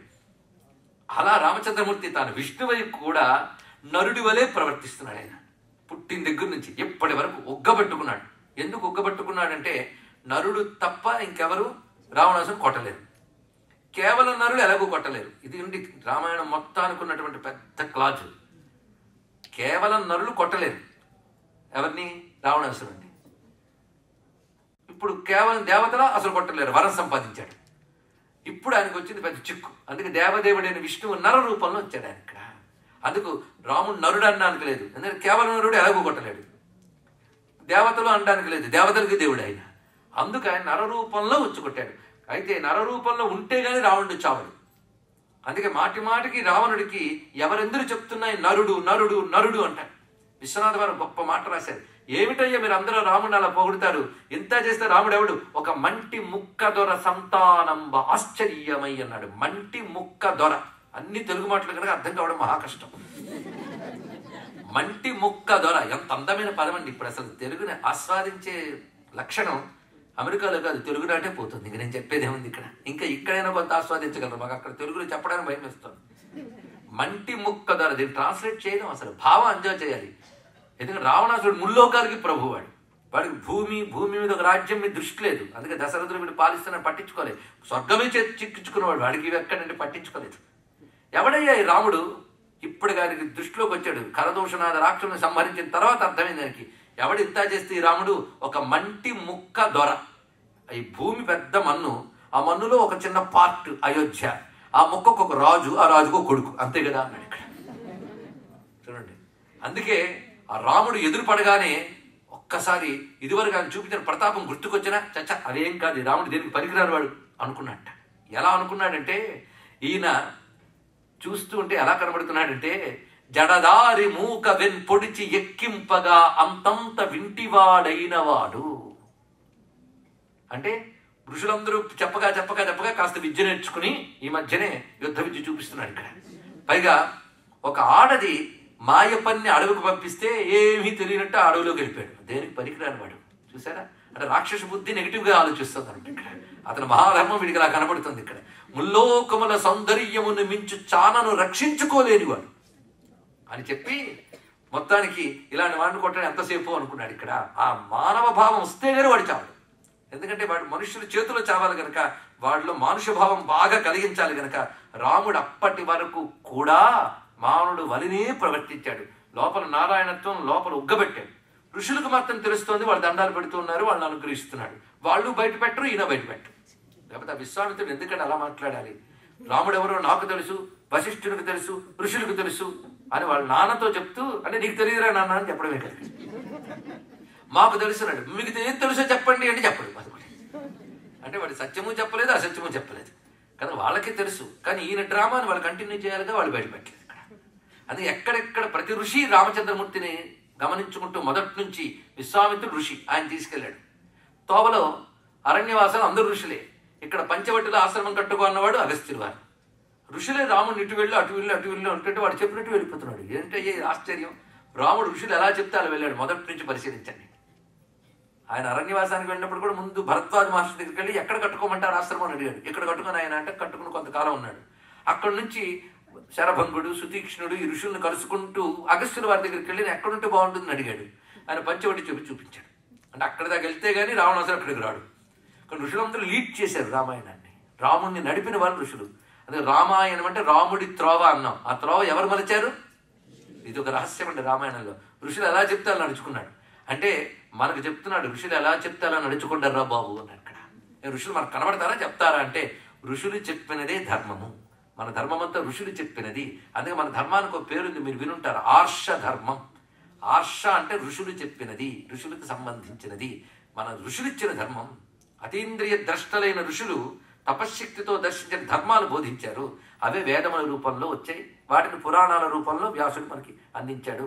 కనుక మన ధర్మమే ఆర్షధర్మం. కానీ ఋషులు చూపించిన త్రోవ మాటి మాటికి ఏష పంథ మయోద్దిష్ట అంటూ ఉంటాడు. విశ్వామిత్రుడు ఆ మాట అంటాడు, ఇదిగో ఈ మార్గంలో వెళ్ళు, ఈ మార్గంలో వెళదాం, అందరూ ఈ మాటే, ఈ మార్గంలో వెళ్ళు, ఈ మార్గంలో వెళ్ళు అని. కనుక వాళ్ళు ఏ మార్గంలో చెప్తే ఆ మార్గంలో వెళ్ళాడు రాముడు. అంటే నేను నారాయణునైనా నరుణ్ణై పుడితే ఋషులు చెప్పిన ధర్మం ప్రకారంగా నడుచుకున్నానయ్యా, అదే నా అవతారం, మీరు కూడా పని చేయండి అని మనం బోధించాడు. ఇలా వెళ్ళినటువంటి రామచంద్రమూర్తి ఆ ఋషులు చెప్పిన మార్గంలోనే వెళ్ళిన వాడై వాళ్ళకి మాత్రమే తాను విష్ణువు అనేది తెలిసేటట్టుగా ఉన్నవాడు. ఎందుకు వాళ్ళకి తెలుసు కనుక అవతారమూర్తిని ఎట్టి నడపాలో వాళ్ళు చూస్తున్నారు. ఎందుకంటే ఈ నరుడిలా నటిస్తున్నాడు కదా, కాబట్టి వాళ్ళేమో విష్ణువుని ఎట్టి నడపాలని నడిపారు. ఇది రహస్యం, రామాయణంలో గొప్ప రహస్యాంశం ఇక్కడ. అలా వెళ్ళినటువంటి రామచంద్రమూర్తి ఋషులకు మాత్రమే భగవంతుల్లా కనబడుతూ తన లోపలి నారాయణత్వాన్ని లోపల ఉగ్గబట్టుకుని నిగ్రహించుకున్నాడు. ఎంతవరకు అండి నారాయణ నరత్వము? రావణాసురుడు చచ్చే వరకు. ఎప్పుడైతే రావణాసురుడు చంపేశాడో ఇంకా రాముడు అమ్మయ్యా అనిపించి ఆ పహిల్వాన్ ఒక్కసారి లేచి బలం చూపించినట్లు తనలో విష్ణుత్వాన్ని ఒక్కసారి బయటపెట్టాడు. ఆ పెట్టినప్పుడు విష్ణు అంటే ఎవరు? విశ్వమంతా నిండిపోయినవాడు కదా, తన విశ్వరూపాన్ని ఒక్కసారి ప్రదర్శించాడు. ఆ విశ్వరూపం కనబడుతోంది, మనకు కనబడుతుంది. ఇక్కడ ఎలా ఉందయ్యా విశ్వరూపం అంటే ఆ నారాయణ రూపం ఒక్కసారి పెరిగినది, అందులో ప్రపంచమంతా కనబడుతుంది. నారాయణ శరీరంలో ప్రపంచమంతా కనబడుతున్నది. ఈ దృశ్యం అత్యద్భుతమైన అంశం అంటే మీ పిల్లలకు కూడా చెప్పండి. విశ్వరూపం అనే కాన్సెప్ట్, ఈ కాన్సెప్ట్ ఒక్క హిందూ మతంలో మాత్రమే ఉంది. ఇది మనం గర్వించేదగ్గ అంశం. ఎక్కడ కనబడుతుంది పరిశీలించండి. మన దృష్టిలో భగవంతుడు విశ్వరూపుడు. ఈ విశ్వరూపం అనే కాన్సెప్ట్ అర్థం చేసుకోగలగాలి. అందుకే విష్ణు సహస్రం ఒక్కడ పారాయణ చేయండి రా అని ఎందుకు చెప్తున్నారంటే విశ్వరూపం. దాని ధ్యానంలోనే త్రిభువనోపుషం విష్ణుమీశం నమామి అంటున్నాం. ముల్లోకాలే శరీరముగా కలవాడు అంటే భగవంతుడు ఎవరయ్యా అంటే విశ్వశరీరుడు. ఆయన విశ్వం, ఆయన శరీరం. అలా విశ్వశరీరుడుగా చూడాలి. అందుకే మీరు ఏది చదవండి విశ్వరూప వర్ణన ఉంటుంది. మీరు దేవీ భాగవతం చదివితే అందులో అమ్మవారి విశ్వరూపం కనబడుతుంది. గణేష పురాణం చదివితే గణపతి విశ్వరూపం ఉంది. శివపురాణం చదివితే శివుడి విశ్వరూపం ఉన్నది. ఇంకా కృష్ణుడి గురించి చూస్తే కృష్ణ విశ్వరూపం ఉంది. ఏమిటండి మీ పురాణాల్లో ఆయనకో విశ్వరూపం, ఎనుకో విశ్వరూపం? ఏమైనా బాగున్నాయా? ఇన్ని విశ్వాలు ఉన్నాయా? ఉన్నది ఒకటే విశ్వరూపం. ఇది అర్థం చేసుకోండి. అంటే ఉన్నవాడు ఒకటే భగవంతుడు, ఒకటే విశ్వరూపం. అది రామభక్తులకి రామ విశ్వరూపం, శివభక్తులకు శివ విశ్వరూపం, గణేష భక్తులకు గణేష్ విశ్వరూపం. ఈ సమన్వయం గుర్తుపెట్టుకోవాలి ఇక్కడ. ఇప్పుడు రాముడిలో విశ్వాన్ని అంతటి చూస్తున్నాం. ఇలా చూడగలిగితే విశ్వమంతా రాముడే అయినప్పుడు, అంతా ఆయన ఉన్నప్పుడు మనం ఎక్కడున్న విశ్వంలోనే ఉంటాం కదా. అంటే ఆయనతోనే ఉన్నాం, ఆయనలోనే ఉన్నాం, ఆయన వల్లే ఉన్నాం. 3 చెప్పాను. ఆయనతోనే, ఆయన వల్లనే, ఆయనలోనే. మూడు తెలుసుకోగలిగితే ఇంకేమున్నది? అది గ్రహించగలిగితే రాముడు ఎంత దగ్గరైపోతాడు. కానీ విశ్వరూప భావన చాలా అద్భుతమైన భావన, మన దృష్టిని విస్తరింపజేస్తుంది. ప్రపంచమంతా పరమేశ్వరుడిగా చూడమని చెప్తున్న భవ్యమైన వైదిక భారతీయ సంస్కృతికి నమస్కారం. ఇక్కడ ఆ అద్భుత విశ్వరూపాన్ని మనం చూడబోతున్నాం. రాముళ్ళ విశ్వరూపం ఎలా ఉన్నదంటే బహూరు పాదోదర వక్త్రలోచనం, అనేకమైన పాదములు, అనేకమైన ఉదరములు, అనేక ముఖాలు, అనేక నేత్రములతో ఉన్నాడు. దీప్త ప్రచండానల దుర్నిరీక్షం, జ్వలిస్తున్నటువంటి చూపులతో, వెలుగులు విరజిమ్ముతున్న రూపంతో భాషిస్తున్నాడు. ఆయన శరీరమునందు అశేష బృందారక నాగ గోచరం, సర్వదేవతలు సుర నర ఖగ గో భోగి గంధర్వదైత్యై చిత్రం రమ్యతేతం త్రిభువన వపుషం విష్ణుమీశం నమామి. సహస్ర నేత్రానన పాదబాహుం, సహస్ర అంటే 1000 అని అర్థం కాదు, ఇన్ఫినైట్, అది ఇక్కడ అర్థం. అనంతమైనటువంటి నేత్రములతో పాదములతో ఉన్నాడు. అనంత శక్తి. ఎందుకంటే ఇక్కడ ఎన్ని తలలు ఉన్నాయి? అన్ని తలల్లో ఈశ్వరుడే ఉన్నాడా? చూడండి, సహస్ర నేత్రములు సహస్ర ముఖములు అంటే అర్థం చేసుకోవాలి. ఇక్కడ అంతటా భగవంతున్నప్పుడు, కనిపించే ప్రతి వాళ్ళలో భగవంతున్నప్పుడు, ప్రతి తలలోనే భగవంతుడే చూస్తున్నాడు అని పరిశీలిస్తే మన తలలన్నీ ఆయన తలలే, మన పాదములన్నీ ఆయన పాదములే, మన చేతులన్నీ ఆయన చేతులే. ఇలా సృష్టిలో ఎన్ని చేతులు ఉన్నాయో అన్ని చేతులు ఆయన ఉన్నాడు, అన్ని పాదాల్లో ఆయన ఉన్నాడు. ఇలా గమనించినట్టే విశ్వమంతా అనంతపు నేత్రములు, అనంత హస్తములు అంటే భావం ఇది. ఇక్కడ విశ్వ శరీరుడిగా స్వామిని చూస్తూ అనంత వీర్యం రవికోటి తుల్యం, కోటి సూర్య ప్రకాశమానమైనటువంటి కాంతితో భాషిస్తూ అనంతమైన పరాక్రమవంతుడై ఆ దివ్య రూపం భాషిస్తున్నది. ఆ రూపానికి స్రక్చందనాలంకృత దివ్య దేహం, ఆ విశ్వరూపుడై నిలబడ్డ స్వామివారు అద్భుతమైన మాలలతో, చక్కని అలంకారాలతో శోభిల్లుతూ ఉన్నాడు. మరొక వైపు కలంబ కోదండ గదాబ్జ సంయుతం, రకరకాల ఆయుధాలు పట్టుకున్నాడు. అందులో ముందుగా ధనుర్బాణాలు, శంఖచక్రములు, త్రిశూలము, ఎన్ని హస్తములు, అన్ని హస్తాల్లో ఆయుధాలు. అంటే సర్వదేవతలు ధరించే ఆయుధాలు అని చేతుల్లో ఉన్నాయి. అంటే సర్వదేవతాత్మకుడిగా ప్రకాశిస్తున్నాడు. కనుక విశ్వరూపం చూడటం అంటే రాముణ్ణి సర్వదేవతాత్మకుడిగా, సర్వ ప్రపంచ స్వరూపుడిగా దర్శించడం కనబడుతుంది. ఇక్కడ పీతాంశుక స్వర్ణ కిరీట కుండలం భజామి తే రాఘవ విశ్వరూపం, భజామి తే రాఘవ విశ్వరూపం. అలాంటి విశ్వరూపుడైన రామునికి నమస్కారం.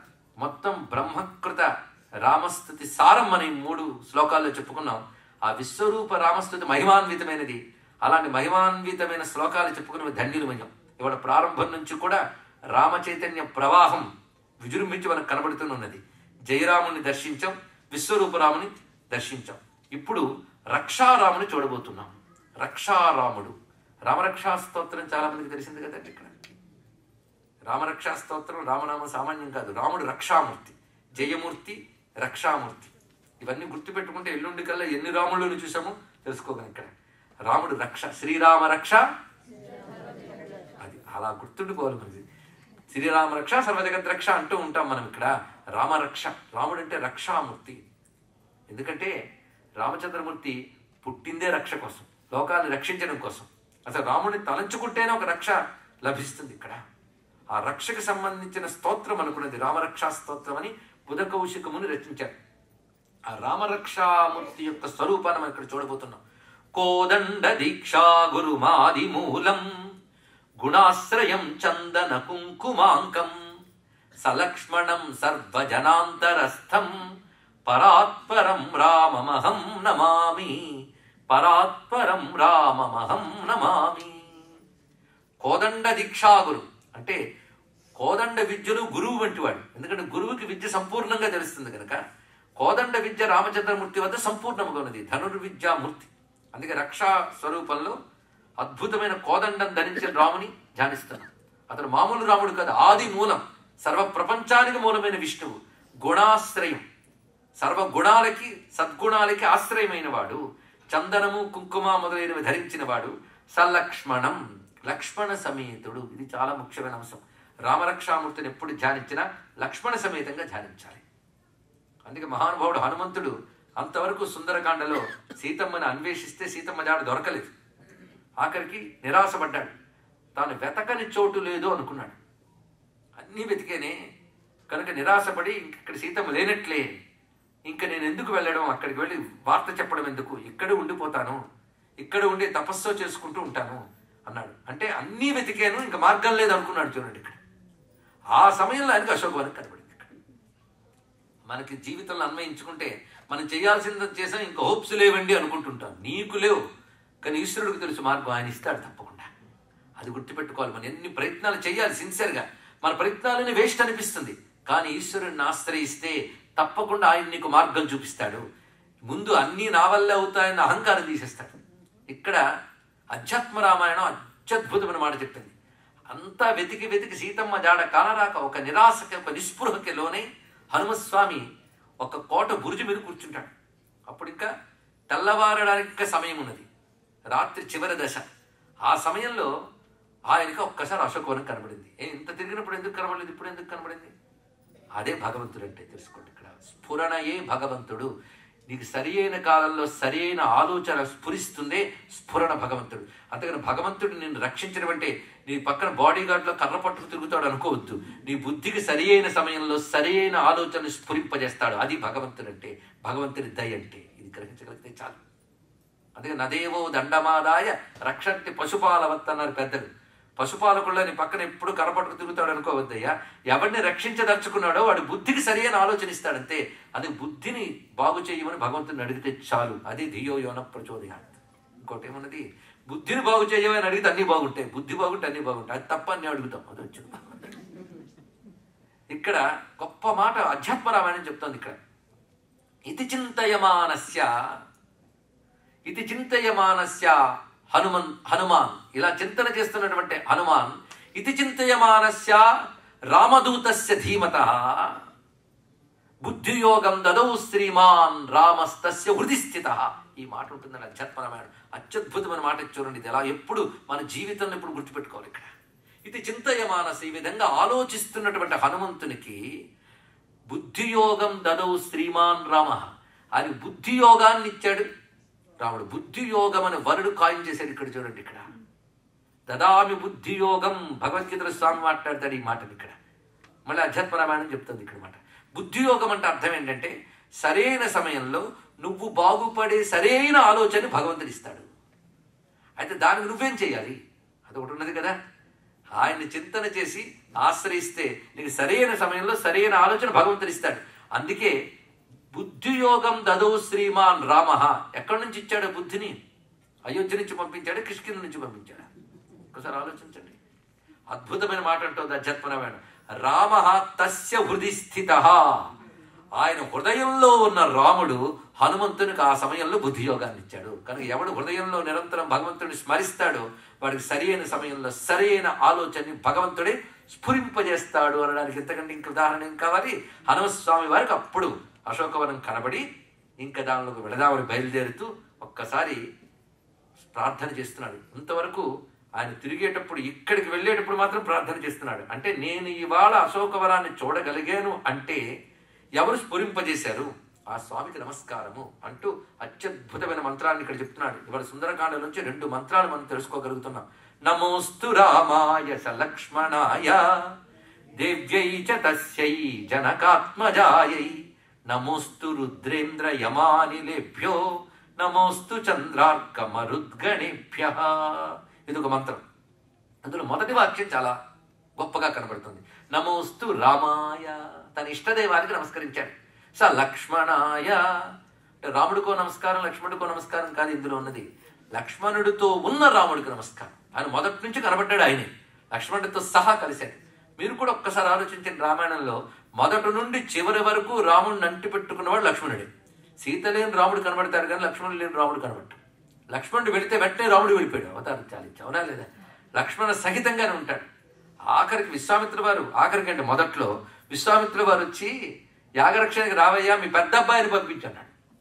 తమ జ్యేష్ఠసుత పెద్ద అబ్బాయిని పంపించు అంటే పంపడమా లేదా? తజ్జనపద్యం చేశాడు. వశిష్ఠుల వారు చెప్పారు, దశరథుడు సరే అన్నాడు. అయితే పెద్ద అబ్బాయి ఒక్కడే వెళ్ళాలిగా. ఆ రాముడు అన్ని సవరించుకురాగానే వాడితో పాటు ఈయన బయలుదేరాడు. ఇక్కడ లక్ష్మణస్వామి ఆయన వస్తుంటే నువ్వెందుకురా అని దశరథుడు అనలేదు, నువ్వెందుకు బాబు ఇంట్లో ఉంటే అని విశ్వామిత్రుడు అనలేదు.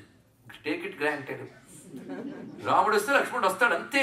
2 కలిపి ఒక యూనిట్. అది చూడగలగాలనేది గొప్ప రహస్యం. అది ఇక్కడ లక్ష్మణ సహితుడు, చాలా దివ్యమైన అంశం. ఇక్కడ అక్కడి నుంచి మీరు పరిశీలించండి. యాగరక్షణకి వెళ్ళినప్పుడు ఆయన వనవాసానికి రాముడు ఒక్కడికే వనవాసం, కానీ ఆయన బయలుదేరిపోయాడు. ఈయన వద్దాను సరే అన్నాడు. అక్కడ మొత్తం ఋషులందరికీ కనబడ్డవాడు రాముడు, లక్ష్మణుడు కనబడుతూ ఇద్దరు కలిసి కనబడుతున్నారు. పైగా ఋషులందరూ రామచంద్రమూర్తి వద్దకు వచ్చి, రామ నువ్వే దిక్కు, ఎందుకంటే రాక్షసులు రకరకాల హింసలు చేశారు. ఇక్కడ అందరూ ఋషుల శవాలు గుట్టలుగా పేరున్నాయి చూడు. ఇవన్నీ రాక్షసులు తినేసి వాళ్ళ మాంసాన్ని తినేసి ఎముకలు పారేశారు.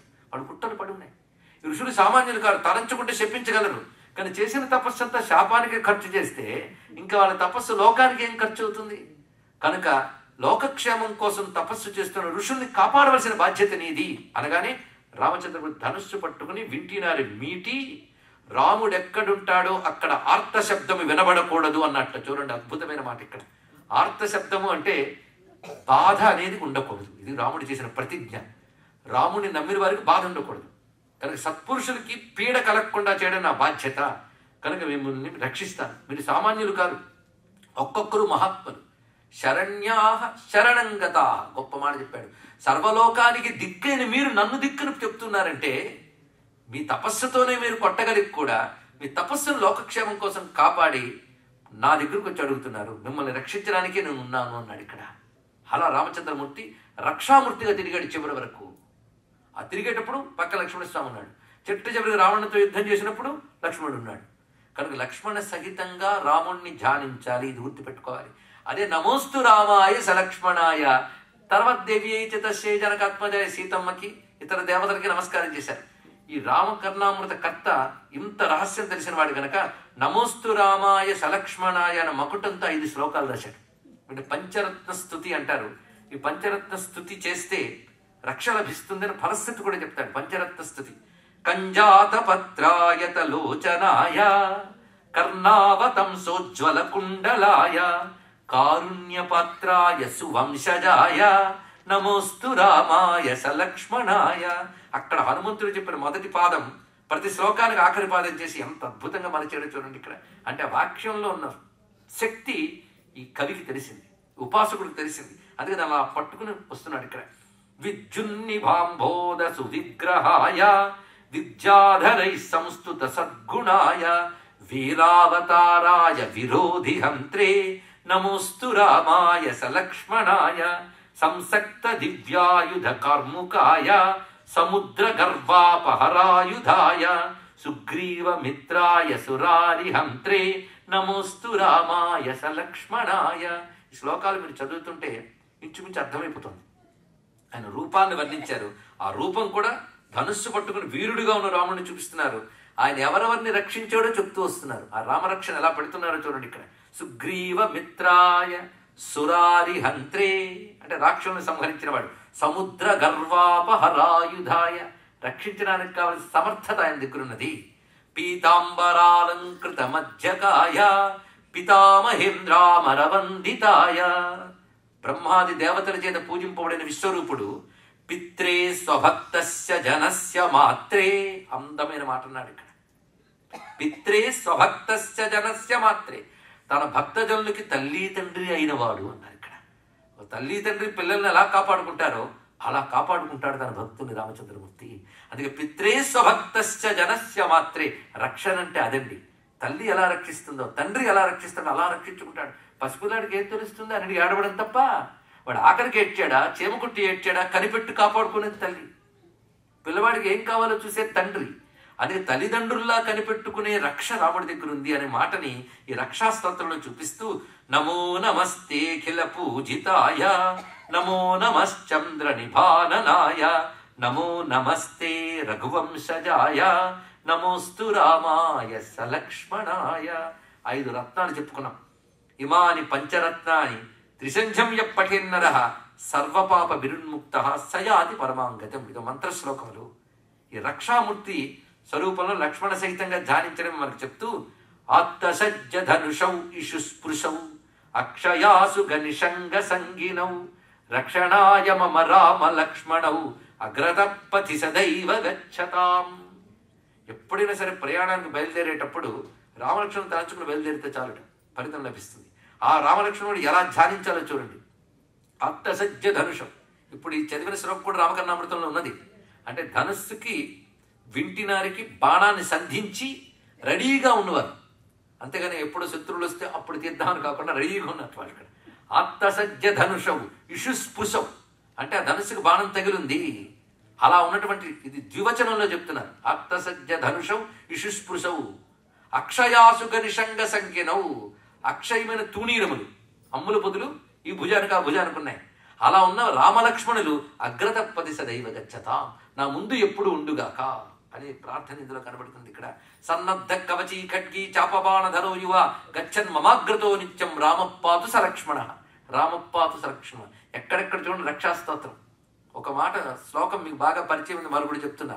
తరుణవు రూప సంపన్నవు సుకుమారో మహాబలౌ పుండరీక విశాలాక్షౌ చీరకృష్ణాజినాంబరౌ ఫలమూలాసినౌ దాంతౌ తాపసౌ బ్రహ్మచారిణౌ. ఇదంతా ద్వివచనం అంటే రామలక్ష్మణులు ఇద్దరిని కలిపిన వర్ణన. తరుణవు రూప సంపన్నవు అలా ఉన్నారు. హనుమస్వామి కూడా రామలక్ష్మణులు ఎలా ఉంటారో చెప్పుకొని సీతమ్మ అంటే మొత్తం రాముణ్ణి వర్ణించి ఆయన నీలంగా ఉంటాడు, లక్ష్మణుడు బంగారు రంగులో ఉంటాడు, అంతే తప్ప ఇద్దరు ఒకేలా ఉంటారని చెప్పాడు. చూడండి ఇద్దరిని కలిపి అంత అద్భుతంగా చెప్పాడు. అది కూడా నమస్తు రామాయ సలక్ష్మణాయ. అంతేకాదు ఇంకా అత్యద్భుతమైనటువంటి విషయం తరుణ రూప సంపన్న ఎవరు చెప్పారో తెలుసా? చదవడం రామరక్ష స్తోత్రం చెప్తుంటే శూర్పణఖ చెప్పిందండి ఇది. అంటే పాప ఆమెకి రాముడు అంటే చాలా మోజు ఎక్కువ అయిపోయింది.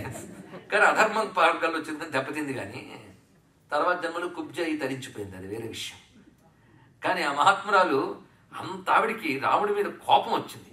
కోపంతోనైనా చెడ్డగా మాట్లాడలేదు చూడండి రాముడి గురించి. అంటే శత్రువు చేత కూడా పొగడదగినంతగా చెప్పించుకునేవాడు రామచంద్రమూర్తి. తరుణం రూప సంపన్నం మంచి యవనంలో ఉన్నారు, మంచి రూపంలో ఉన్నారు. సుకుమారు మహాబలవు సుకుమారంగా ఉన్నారు, మహాబలులు రెండు. పుండరీక విశాలాక్షవు చీరకృష్ణాజినాంబరవు నారచీరలు ధరించున్నారు. అందులో అడవుల్లో తిరుగుతూ ఫలమూలాసినవు దాంతవు నిగ్రహ సంపన్నులు తాపసవు బ్రహ్మచారిణం. అలా ఉన్నటువంటి మహాత్ములని ఆవిడే అన్నది. అది శూర్పణఖ మాటలు తీసుకుని మన స్తోత్రంలో చెప్పుకుంటున్నాం. గొప్ప విషయం ఇక్కడ రామలక్ష్మణులు అంటే అది. అగ్రత పృష్ఠతశ్చైవ పార్శ్వతశ్చ మహాబలవు ఆకర్ణపూర్ణ ధన్వానవు రక్షేతాం రామలక్ష్మణవు. నేను త్యాగయ్య గురించి చెప్పుకున్నాం కదా. యాత్రకు వెళ్ళారు. యాత్రకు వెళుతూ ఉంటే తోవలో ఆయన శిష్యులకు ఆయన ఉన్నారు, భాగవతార్ గారు. ఆయన ఇంట్లో విడిది చేశారు. ఆ విడిది చేసి చక్కగా రామారాధన అంతా చేశారు. ఆయన బయలుదేరి వెళుతూ ఉంటే ఆయన మాధుకర నియమంతో ఉన్నవాడు కనుక ద్రవ్యం ఎవరి దగ్గర తీసుకోడు. ఆయన శిష్యుడికి ఎలాగైనా ఇవ్వాలి అనిపించింది. ఆయన అప్పుడు వాళ్ళు వెళుతూ ఉంటే శిష్యులతో మాట చెప్పాడు, త్యాగయ్య శిష్యులతో, ఇదిగో ఈ ద్రవ్యము రామ కైంకర్యానికి వాడండి, ఇంట్లో చేసే రామారాధన. ఎందుకంటే ఎప్పుడు రామ కళ్యాణం రామ పట్టాభిషేకం ఏదో ఒకటి తిరువయ్యారులో చేస్తుంటారు వారి ఇంట్లో త్యాగయ్య గారు. వాటికి వినియోగించండి ద్రవ్యాన్ని అని శిష్యులకు చెప్పారు. గురువుగారికి మాత్రం చెప్పొద్దు అని.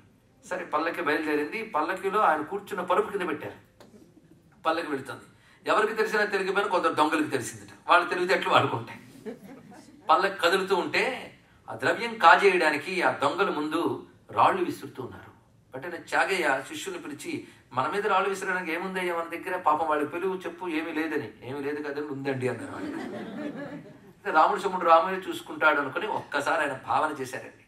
రఘువీర రణధీర రార రాజకుమార. ఇందులో ఎన్ని రకారాలు పెట్టారో చూడండి. మీరు పరిశీలించండి, మా పెట్టలేదు. కీర్తన త్యాగయ్య ఎలా రాస్తారో చూడండి. రామ అంటే మంచి అగ్నిశక్తి వచ్చి మాతో చల్లదన్న రెండు వచ్చి హాయిగా ఉంటాం. కానీ రఘువీర రణధీర రార అన్ని రకారాలు పెట్టాను, మకారం పెట్టలేదు. దానితో పూర్తి ఫైర్ అనమాట దాని నిండా ఉంది అగ్ని. అప్పుడు రాముడు ఎలా వస్తాడు, పూర్తి ప్రతాపమూర్తిగా రావాలి. అందుకే ఏ కీర్తన రాసినప్పుడు ఏ అక్షరం ఎలా పెట్టాలో మనం తేలిగ్గా పాడేస్తాం, కానీ త్యాగయ్య ఎలా రాయలేదు, సమాధి స్థితితో రాశాడు. అందుకే అవన్నీ మంత్రాలు పాటలు. రఘువీర రణధీర రార రాజకుమార ఎన్ని రకారాలు.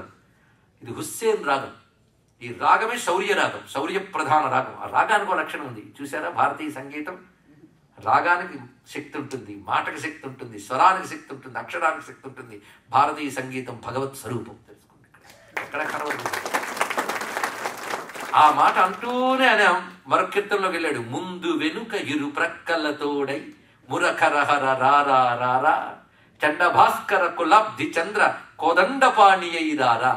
ఇది అచ్చం ఆ మంత్రాన్ని పాటగా తీసుకొచ్చాడు. అగ్రత పృష్ఠతశ్చైవ పార్శ్వతశ్చ మహాబలవు ఆకర్ణ పూర్ణ ధన్వానవు రక్షేతాం రామలక్ష్మణుడు. చెవిదాకా నారిని లాగి నిలబడ్డ రామలక్ష్మణులు నాకు ముందు వెనుక ఇరు ప్రక్కల ఉందురుగాక. ఇది భావన చేశాడు.